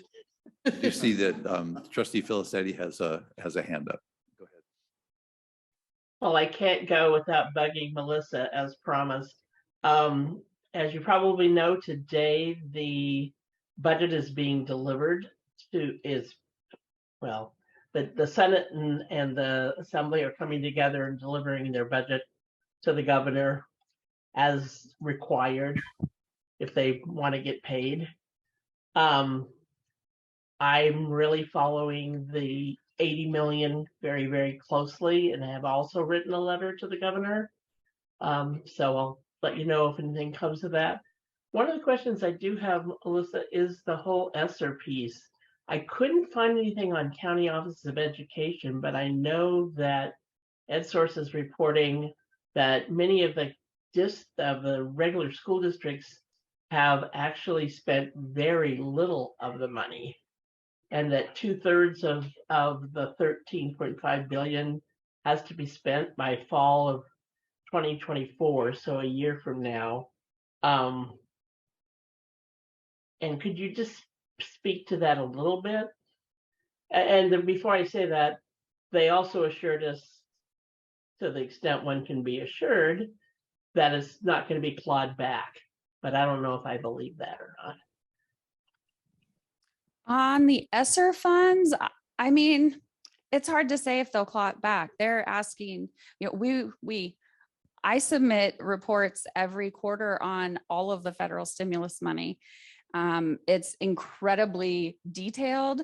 And it is every time the email comes out, they send the emails to our superintendent that say you still have money on that hasn't been spent. So I usually let him know I'm working on that. We have a plan. But if school districts and LEAs don't spend those dollars by the designated time, I would imagine that the federal government would want their money back. It's unfortunate. It's hard at this point.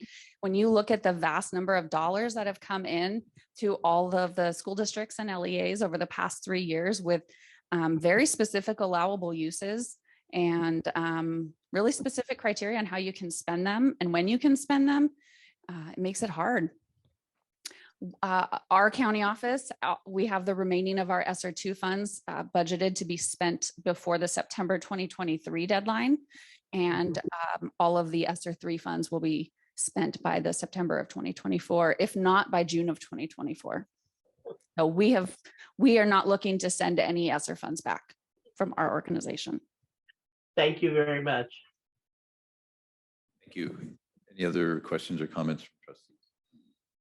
With our mouths full of cookies. Dr. There was Saban.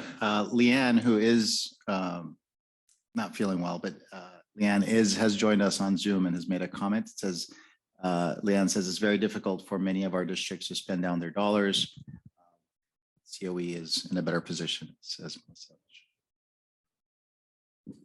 I just want to once again appreciate the business department and the hard work you do, and the tracking 1,700 lines of funding is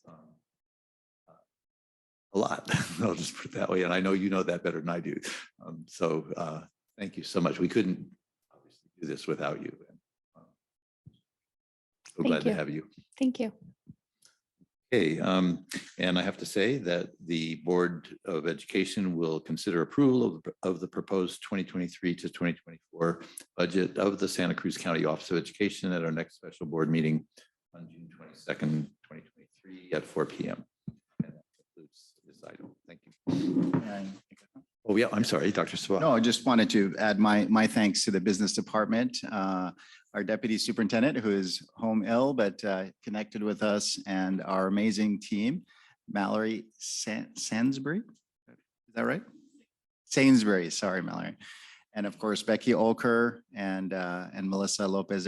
You are an absolute amazing team, and we're so grateful to the Business Services Department. You not only to make sure that how the COE spends its money is done properly and in the best interest of students, but you also ensure that the whole county is doing what's right for our students. And so thank you for all your hard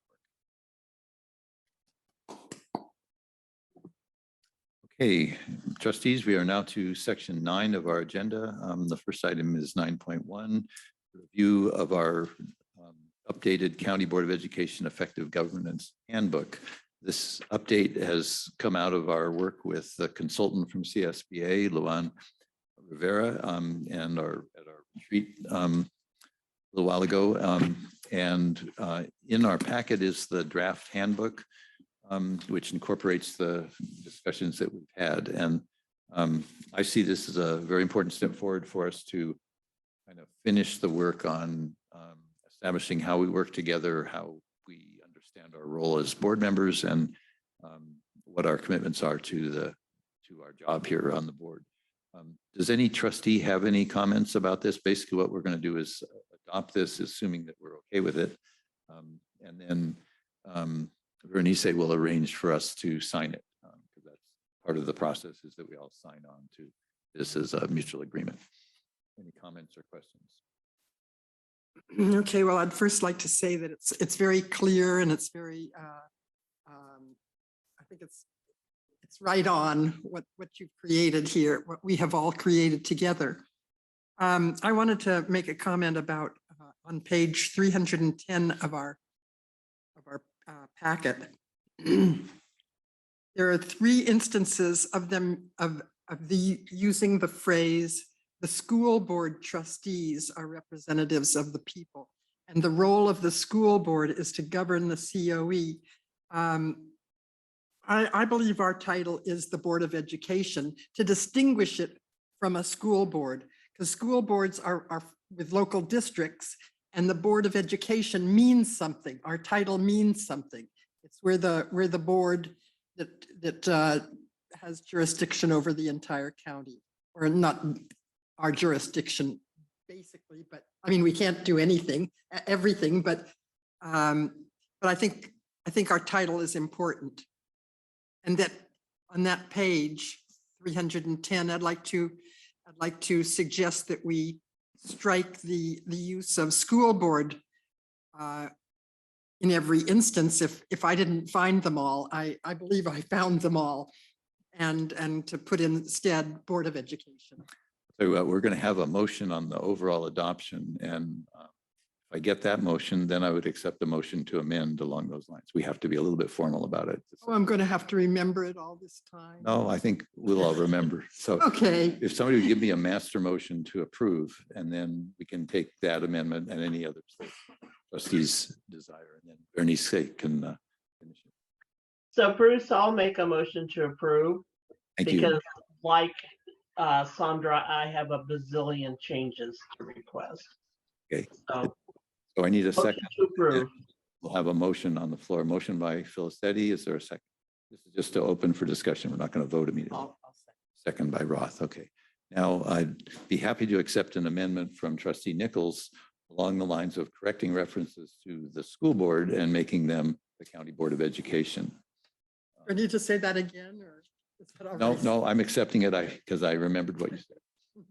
Great. Now that motion to amend needs a second also. I'll move to. Oh, I have you as the mover, so I need a second. Second by Sanchez. So that amendment is now part of the master motion. How about we'll recognize Trustee Filistetti with a billion questions. Not a billion. Okay, first of all, it makes reference to the superintendent as him, and it needs to be him, her.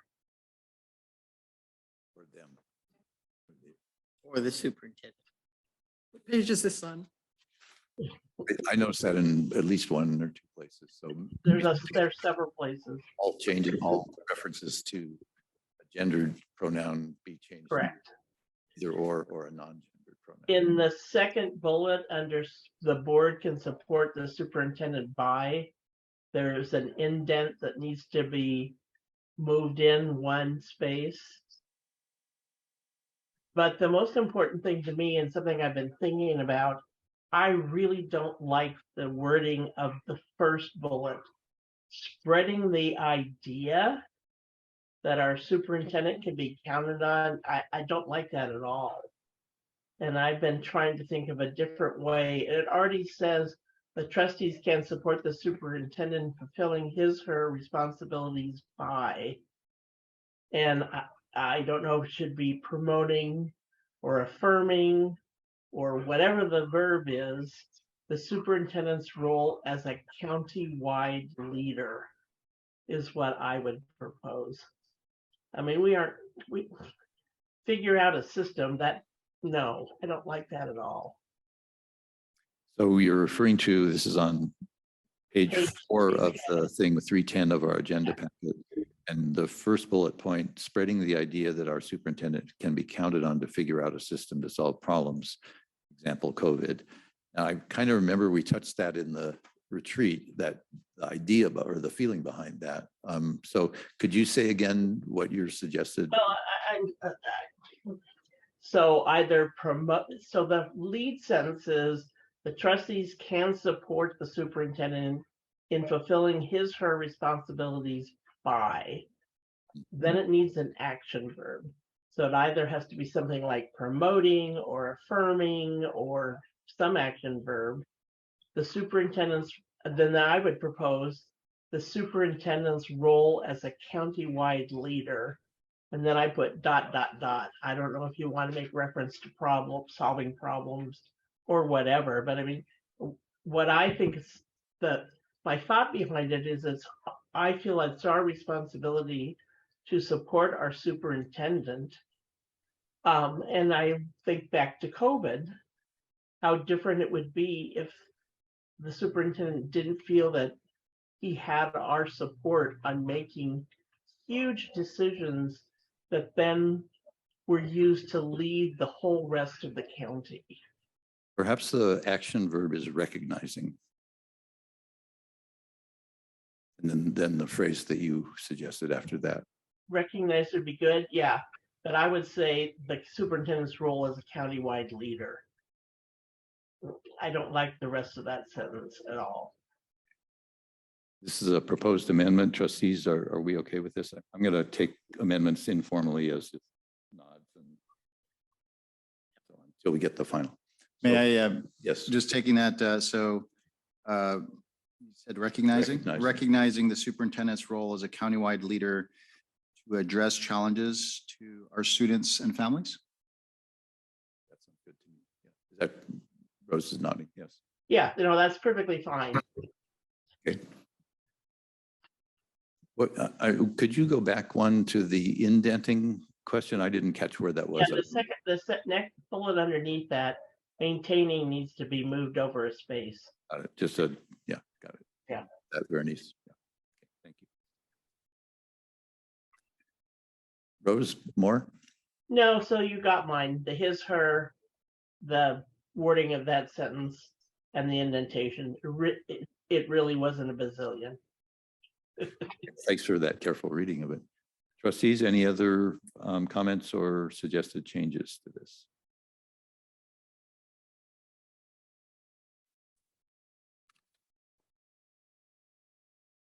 Of course, this is always subject to our review and amendment, but we will be agreeing to it as mutually among us as trustees.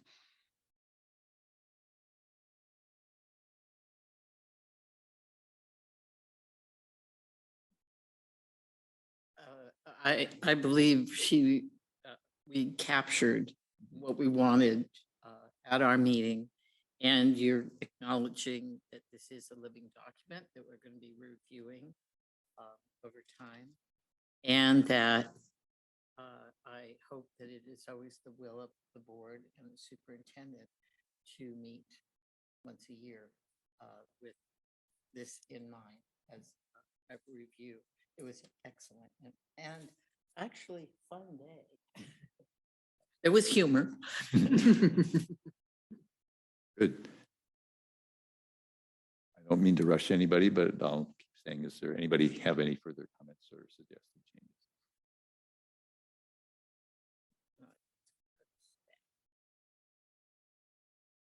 First, I have one more question, Yes. set of questions. The whole piece that's outlined in yellow were the new pieces. And I noticed that during the day and here on the draft, we still have nothing about a process for selecting the president and vice president or how to review board packets, budget reports, etc. Is that something we plan to do in the future? My memory of when we discussed that at the retreat was that we sort of said we'd stay with not having a policy on the board succession question.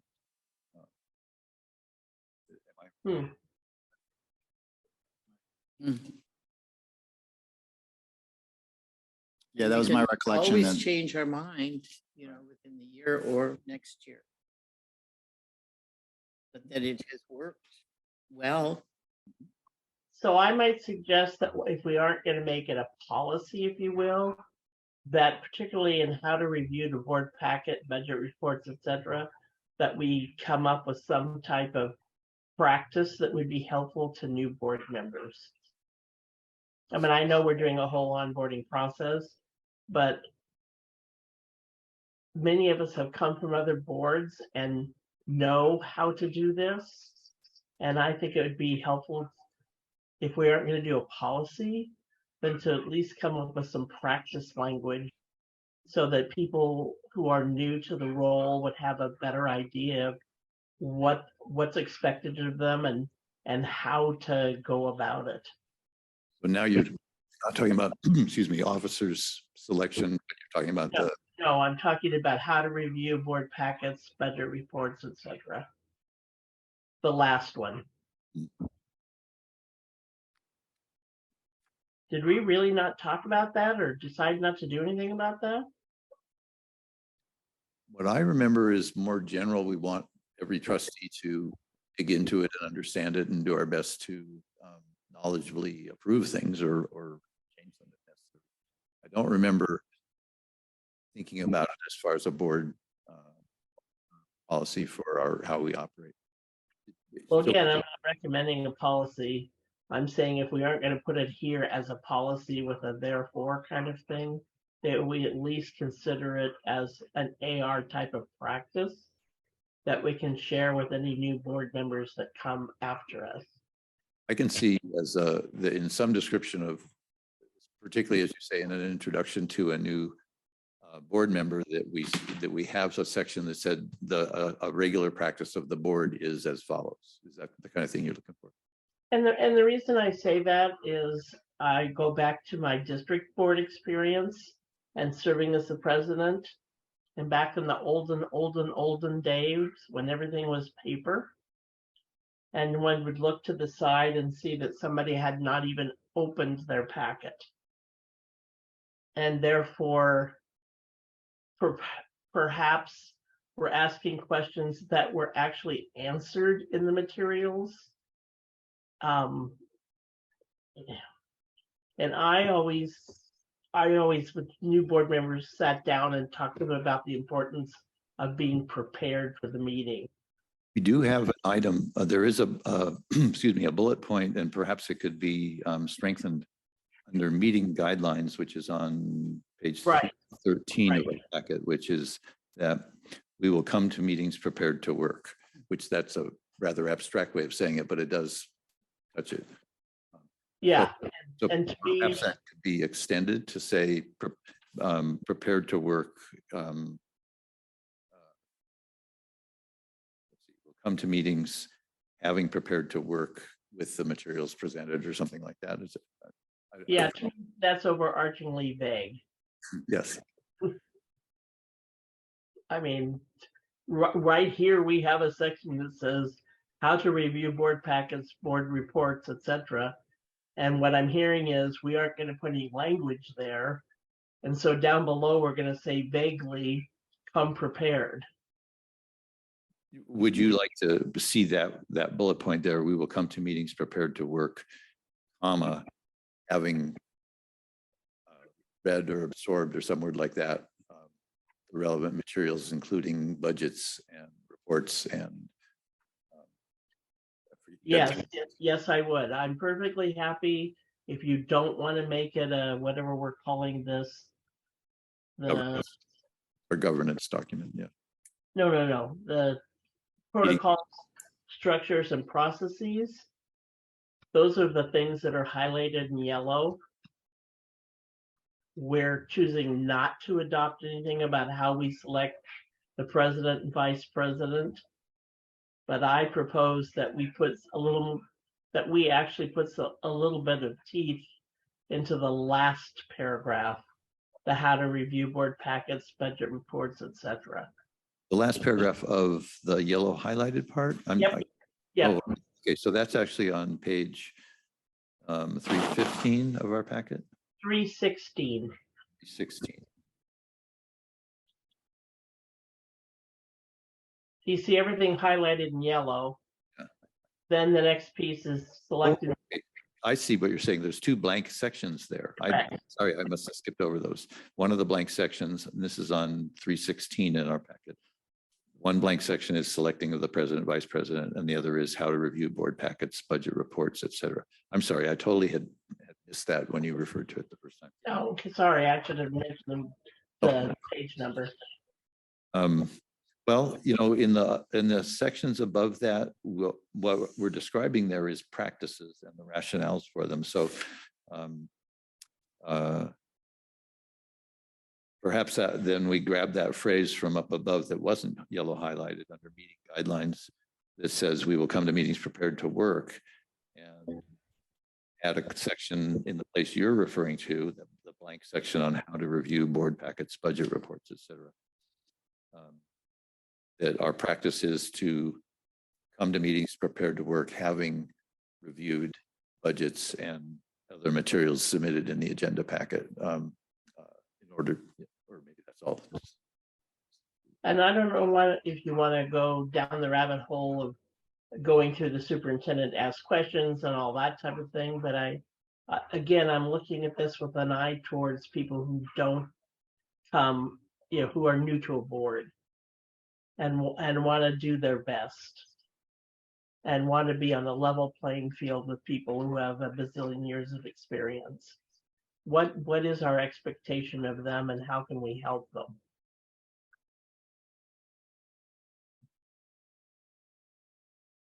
I mean, if I were brand new and I looked at that. Just make a suggestion. So you're stating, Trustee Felicetti, that you're feeling like the section needs to be amplified. And so it sounds like you're proposing some language.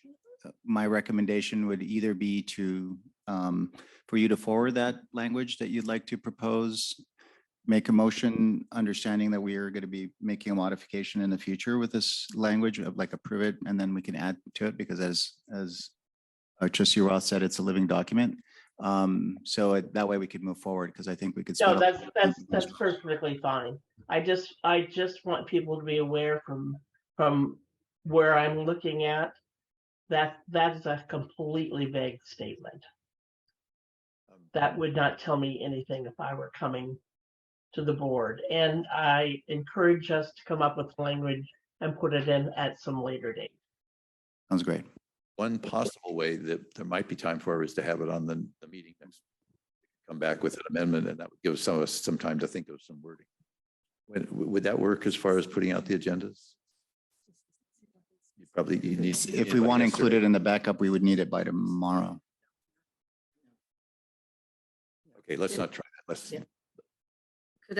I'd like to make a comment that I think that would be appropriate in the new board, under orientation of new board members, is a good discussion on how to, where to go with the questions, how to, and I really think that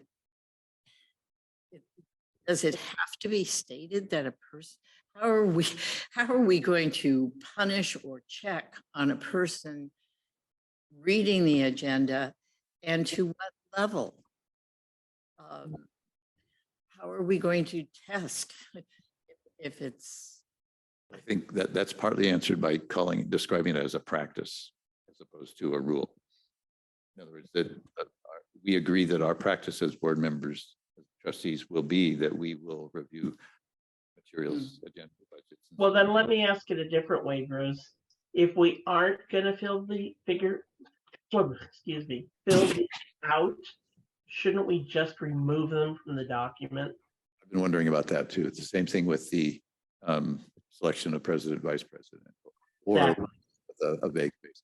I'll tell you what, I'm sufficiently motivated by your concern here that I will make an attempt on both of those to write a practice statement, not a rule, but a statement of how we practice, and bring that back at the next.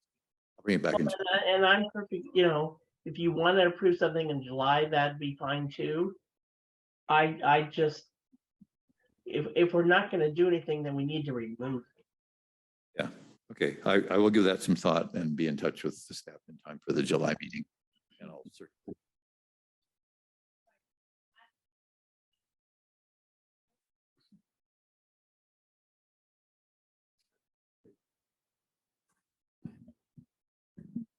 Hello. Okay, thank you. And then just to add, if we move it to July, then we can have our Director of Communications, Nikki Barra, also help us with reviewing the language. That's a good idea. He is out this week, so. And I really understood those as place. Okay. On page. I'm sorry, were we done? Did you? Sue, was your I comment want to on- comment about the president and the vice president. I just want to comment about, but before that, on page 315, it's the second line.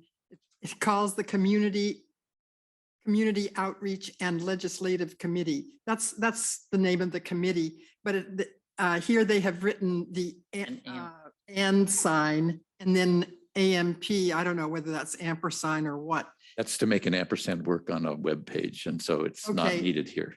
Well, I'd like to have the word and or the sign for and. I don't care which it is, but I don't think it should say the sign and then AMP.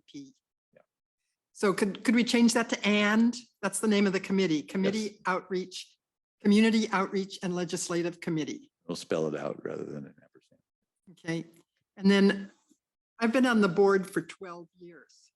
And I don't recall any time that two people were nominated for the presidency and there was a vote between the two people.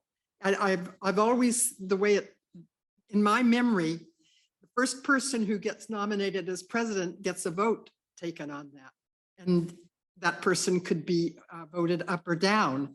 But I think I always thought it was a little bit weird that the first person that raises his hand and gets to put his candidate in there as a nomination to be the president, there might be somebody else that also would like to make a nomination. I don't think that's ever happened that somebody else has. It's never been a competitive race. It's always been about who's the first person to make a nomination. And But not as a rule, though, or not even It's as a not a conscious rule. practice. It's my That's just the way it's observation happened. after 12 years of being on the board. And I've seen it happen that way every time. And that is something that we discussed as well, is it's kind of an unwritten rule that the vice president that is currently serving would eventually fill that role of president. So I think, It seems that does happen often. yes, Because when you're the vice president, you're watching the president very carefully, especially if you've never been president before. And that is the way to learn how to run the meetings, is to watch the president. It's very skillful. Bruce Van Allen. We're watching you. Oh dear. Very closely. There's no rule about having a president not continue year after year. I think now this hasn't happened while I've been on the board, but I think there was a woman that kept being elected to the board president's role. And she was a president for several years. I can't remember her name. Well, I am expecting to waive officer elections at the end of my term so that we just don't have to bother with that anymore, and I'll take care of your meetings for you. Well, very good, very good. Very good. And I Humor. may be confusing where I have been in Scotts Valley before this, but yes, a nomination is put in place and then the presiding officer said, and are there other nominations? That's yeah. And I think we have done that. And no one has. Yeah, I do think that a president at that point in time may ask for another nomination. And, Or but it- should. Yeah, Yeah, yeah, should allow for another opportunity to nominate someone. so given all those considerations and observations, it still seems to me that we could have a statement of our usual practice, that we have no rule, but that there is that at the annual meeting, the president opens the floor for nominations for the next president and vice president, and the board acts as it chooses. I mean, that's really, if there's going to be a statement of a practice or a rule, it's got to be kind of at that level. So I will come back in July and I'll check with Verdice and Harrison about wording for these two sections on the officers and the preparation for meetings, commitment to preparation for meetings. Does that work for everybody? Okay. Any other suggestions or changes or comments? So we have a master motion to approve. We've made a few proposed changes that have been incorporated in that. I think you have them all. And we will be, Bernice will arrange for us to be signing this. And I think you said you can just have assuming we vote for it, she has our electronic signatures already. So we won't have to come down here and physically show up to sign. Okay, Bruce, I'm confused.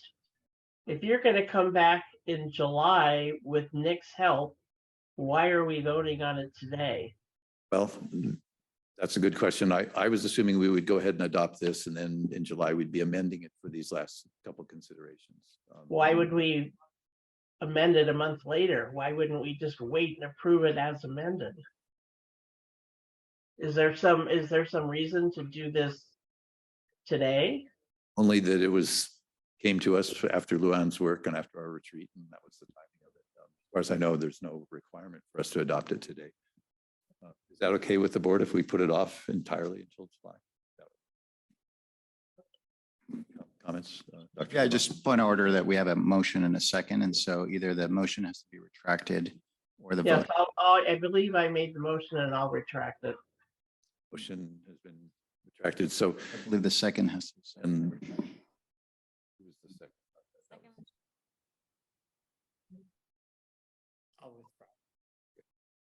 Okay, so the motion, thank you. The motion is withdrawn and it will come back. So then let's have the agenda item reflect that.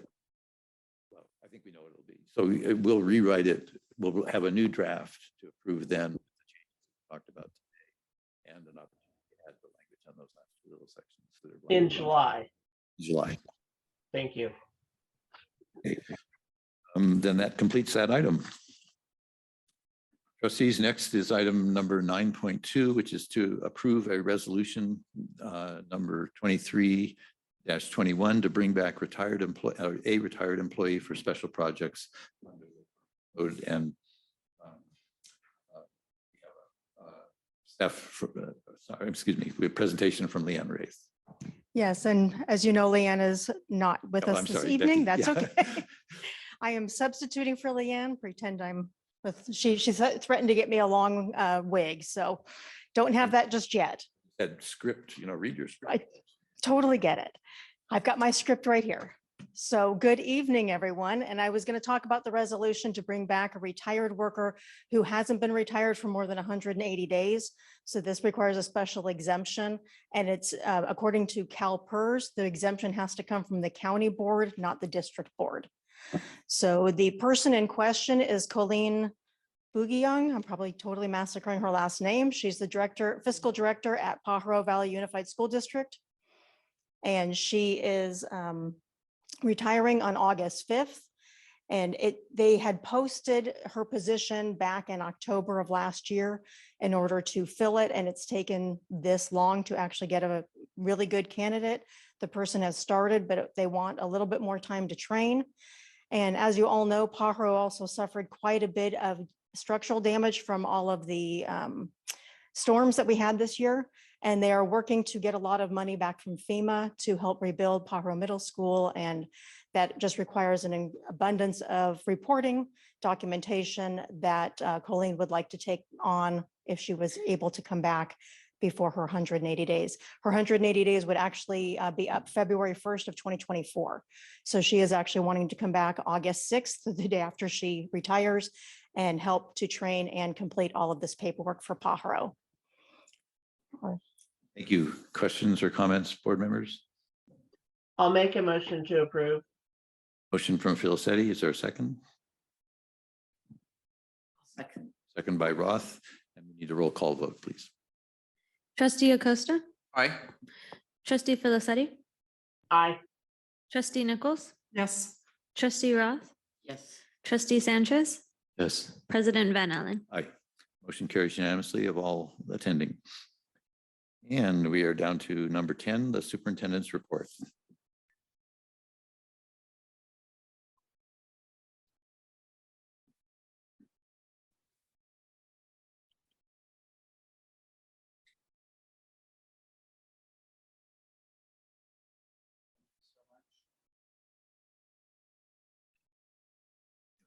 Thank you so much, President Van Allen. Just a few updates, a few announcements I'd like to share with you.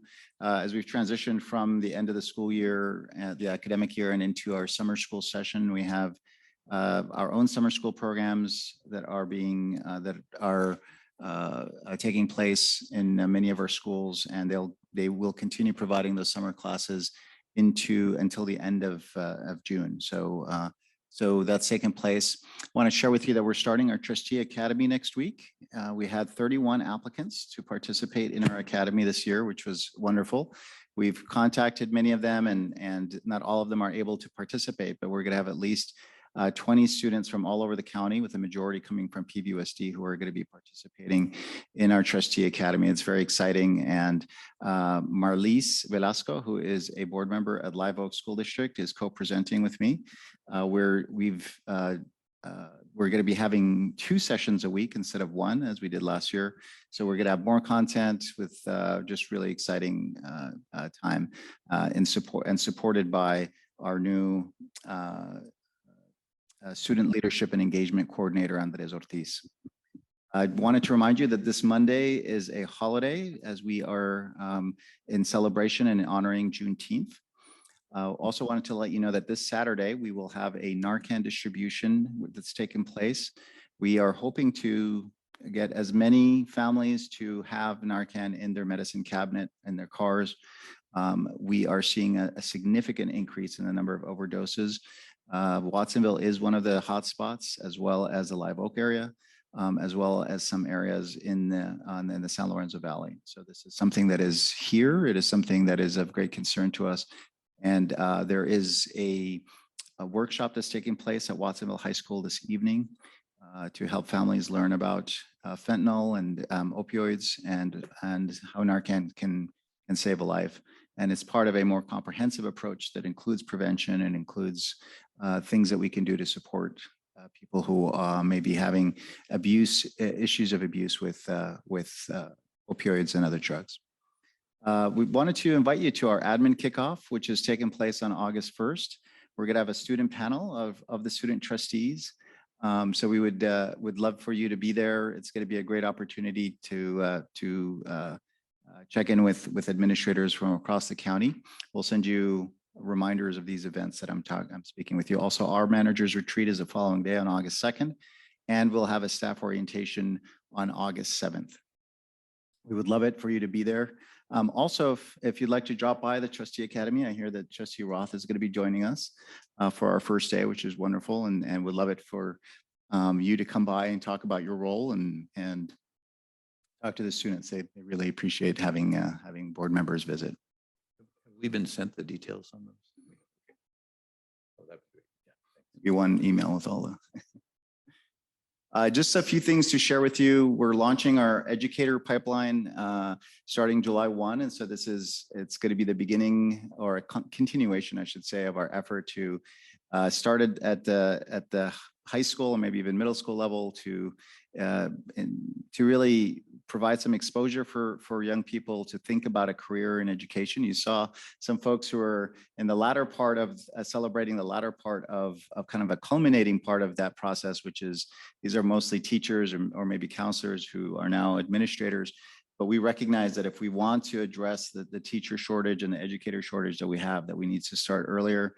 And so there's going to be a lot of information and a lot of effort to help support people to get into this pathway and increase the number of people coming into the profession. Also, as we discussed, we're hoping for this new funding formula, which is coming as a result of the juvenile courts and community school programs. It's as of right now, it's not official yet until we get the final budget, but it is something that we are following very closely, as Trustee Felicetti mentioned. Wanted to share with you that we had a training with districts. We joined every law enforcement agency in the county and every fire department to implement a new countywide safety plan. This is the first time it's ever happened in our county. We were missing one district, which was PVUSD. We are still working with them to convince them to join this great effort that is bringing together all law enforcement, all fire departments, and all districts. And so we're excited. It is a model that we are taking and customizing from another state. But it's going to have consistency so that we're all speaking the same language, so that when law enforcement is deployed to schools, that they are using the same protocols and they understand this, the language and the protocols that are being used at the school. There's, the hoax that took place at Santa Cruz City Schools was a reminder. We saw evidence of situations where different agencies were using different approaches and different protocols, and that created confusion and, made it more difficult and made the whole process take longer. And so this is something that's really exciting. Many school districts are going to be training all their staff before school starts with this new protocol. Others are going to wait into the school year, but we're hoping that by the end of the year, we will all have, you'll go to any classroom in the county and hopefully you'll see the same safety protocols on the walls and people having the same drills, and there'll be law enforcement supporting these drills, fire departments supporting these drills at the school sites throughout the county, which is something very exciting. You have a question about that? No. Also, we're excited about working with X Academy, which is a nonprofit agency in our community that has been working on robotics. We are partnering with all the school districts to launch a countywide robotics program next year, and you'll be seeing that as well. We're looking at the following: is this year is really a planning year. We're going to be launching a robotics club in North County and another one in South County to give access. This is going to be on the weekends for students to participate, about 15 students in each club or more. But you'll see this phase in the following year. Hopefully we'll get the funding from this, the strong workforce that will allow us to offer middle school maker spaces. We'll put those in the middle schools, and makerspace is like it's kind of like a really interactive space where students learn skills. They have a 3D printer, they have cutters, they're able to create, manufacture. They learn some coding skills and a variety of other skills to start that helps them down this kind of pathway towards engineering. We'll be launching a program that is called eTech One. It's an introduction to engineering from Cabrillo College that we're going to be offering in 24-25, and then a second level which will be offered the following year, which is eTech 2 and 3. These are dual enrollment classes where a community college instructor will be presenting this at the high schools. We'll have students from all over the county participating. And Cabrillo College has agreed to begin planning to develop a robotics program 3 years from now. And so students who take our engineering classes in high school will be able to take in that blue rectangle here, will be able to go into the Cabrillo College robotics program. So the idea, the skills that students are developing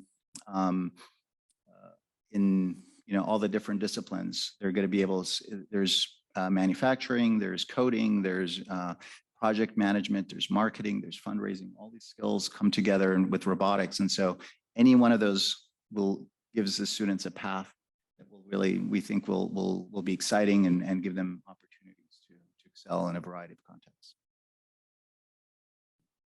So more to come on that. Yeah, that sounds exciting. Ambitious, but good. And a lot of excitement from our districts about this proposal, and so we'll be applying for that funding next year. But you'll be hearing more about the robotics clubs and this collaboration. We're also working with Joby. We hope that they're going to be providing the mentors for this. We've started this summer with field trips to their manufacturing plant in Marina. And we're asking them to provide us with mentors for our robotics program. So I think it's going to be a great collaboration.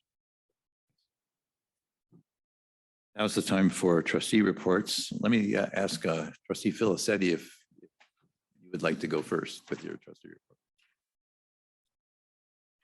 Bruce.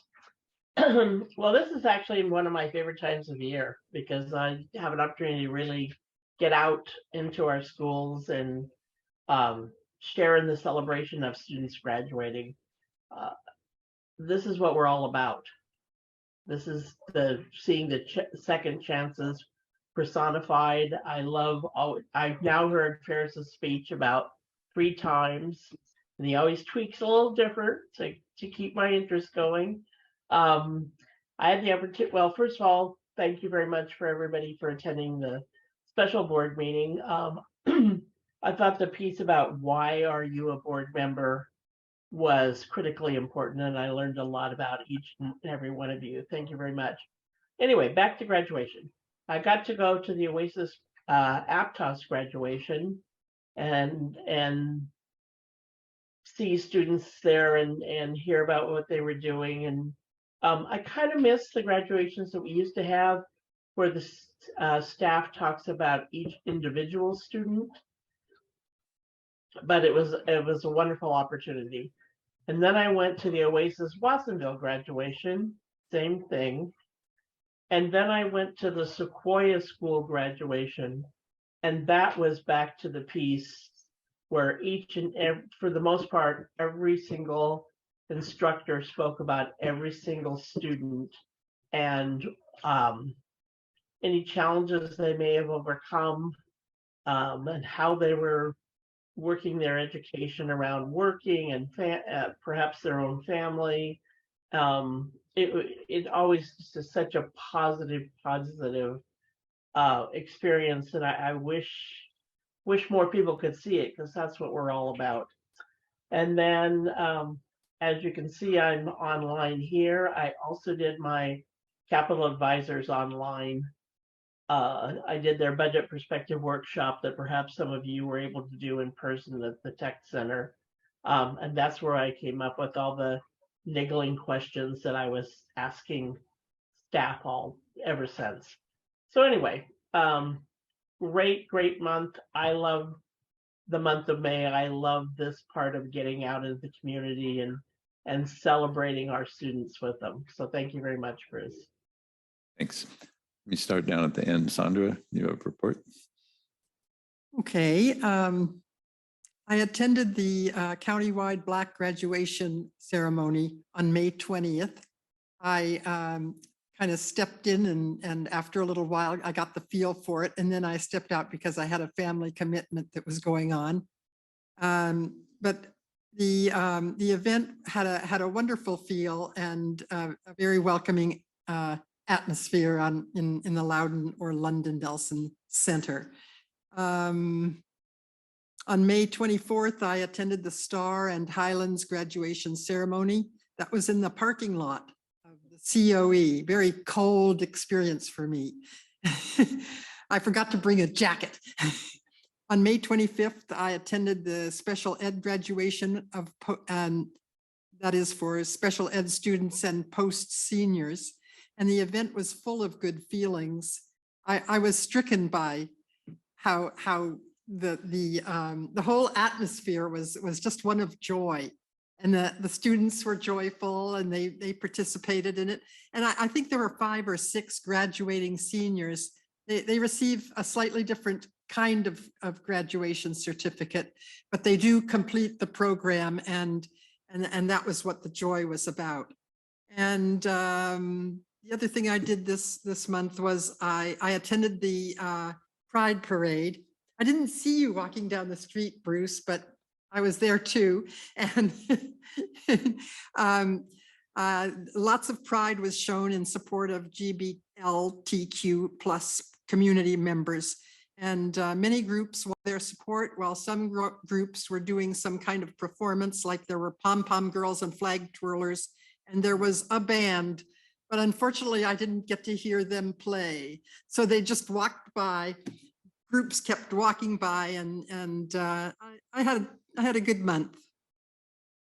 Thank you. Ed? Thanks. Abel?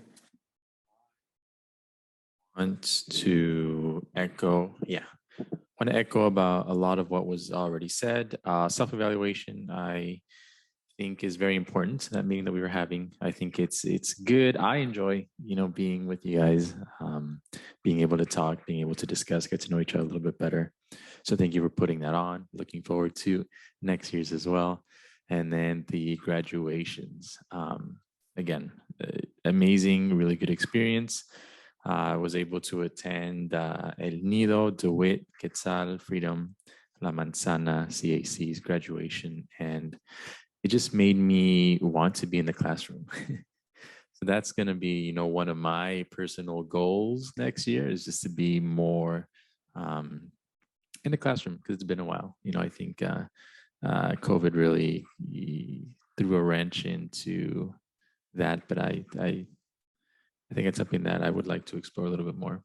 And then PCS. So I did attend their graduation as well. And I just enjoyed being there in kind of a less formal setting, right? I think we as a committee, we sit together and we talk and we discuss and we talk about business, but to actually be there and not have to do that, right? To celebrate graduation, I think there's a lot of benefit in that. So definitely highly encourage that. Yeah, and that's it. That's my report for this month. Thank you. Sue? Busy. I too enjoyed our board retreat, and especially the sharing of our personal stories of how we got to position here. I think it's important, and I hope that as we have new board members come onto this board, that it might be shared even before the yearly retreat if we keep doing that, because I think it kind of breaks the ice and we get to know each other better. The Black graduation ceremony was amazing, and I actually sat with one of the founders. And one of the things she said to me was that, I think this was the 25th year or something like that,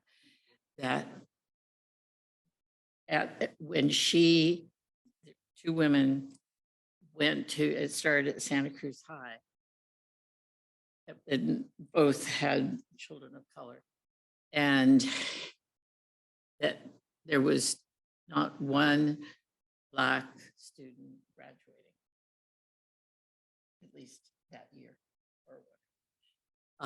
Times were different, and the principal said, "Hey, carte blanche, do what you can do." And witness 25 years later, the graduates being celebrated as graduates. I mean, a pretty amazing story. I don't know if that would happen at this point in time, just allowing parents in there and trying to resolve some issues. Discuss on that, and I'll report on that after this. And I attended Oasis graduation here, CAC North, Star and Highlands, Cottage Independent Study, Seabright, and the Cypress graduation, which I had never gone to, and found that pretty amazing. It's a very safe place for a lot of different personality types, and they really seem to come together as a unit, which is amazing. Attended the Capital Advisors Budget Workshop and also the board agenda. Thanks. I'll echo how great I thought the retreat was and the sharing. And let's continue to reinforce our collaborative spirit here. That's really important. The Queer Youth Leadership Awards dinner, I shared the table with Ferris and a few staff, and that was always a blast. And once again, it was a little budget committee meeting, which that's why I'd memorized the whole budget. So, you didn't actually have to tell me today. And then several graduations. The special ed one was really touching. And then the ones out here on the parking lot were just great. It was a little chilly a couple of days, but the weather basically, we even had a drizzle, but it was one of those drizzles. Was it in the Woodstock movie where it starts to drizzle and one of the performers says, "Let's just wish it away," and everybody cheers and it stopped raining. Maybe that's a myth, but anyway, I had that flashback. The Black grad was incredible, and the part I liked the best was as each graduate was coming out of the building and coming over to sit with the other graduates, they danced them out. There was a dancer there who brought them out. Each graduate joined in that style of dance, and they came out across the lawn, sat down, and that was just a blast. Pride, I got to walk with our team right behind the Grand Marshal of the parade, Ferris, in the front car. You didn't see me because I was at the very front, but the advantage of that was that then I got to stand in one place and see the whole rest of the parade, which when you're in the parade, you don't get to see much, the rest of it. So that was fun. I just wanted to note, Cabrillo College is going through a really important, but obviously sensitive and tricky process of coming up with a new name for the college. And just as a reminder, they've had one forum on campus in Aptos, and they have two more coming up, one in Watsonville on June 28th in the evening, 6 o'clock at the Cabrillo Center. And then on July 12th in Felton at the Felton Library at 6 o'clock. So just if anybody's interested in that whole process and watch our community really grapple with a sensitive question, a difficult question. Those are the meetings where they're inviting public comment. And that's enough for now. So, let's see, I need to come back to Sue for her external meeting. All right, the SCUSWA meeting report. Santa Cruz County School Board's meeting. And the speakers were Suzanne Denham and Lauren Thane, both from the County Office of Education.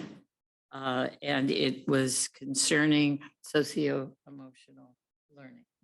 And this is something that is of great interest to all of our communities, but the school board members that were there really asked some good questions. They gave us a general overview of everything that is being done here in the county office and going out into the district.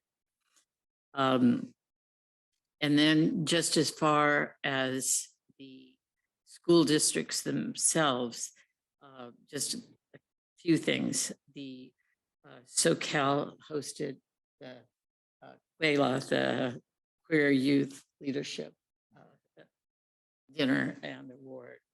And they really enjoyed it, and their administrators and staff were all there.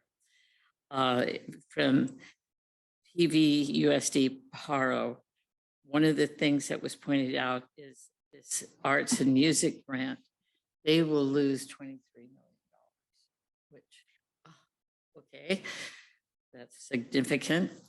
They are also looking towards a possible bond for facilities, as Scotts Valley is looking towards a parcel tax, which will help with, that won't be bonding or facilities, it's helping with just their expenses. And Scotts Valley did a second year very successfully of a multicultural fair and drew in actually more people, and they're looking forward to continuing that. Anyway. Thank you. We have our calendar before you. It's pretty much what we've adopted for our next meetings, and we'll be back here a week from today for our special June meeting to adopt our budgets and the CFFs. And with that, we're adjourned. I'm sorry. Yes, before you adjourn, and I'm sorry Ferris is not in the room because this is directed towards him, both comments.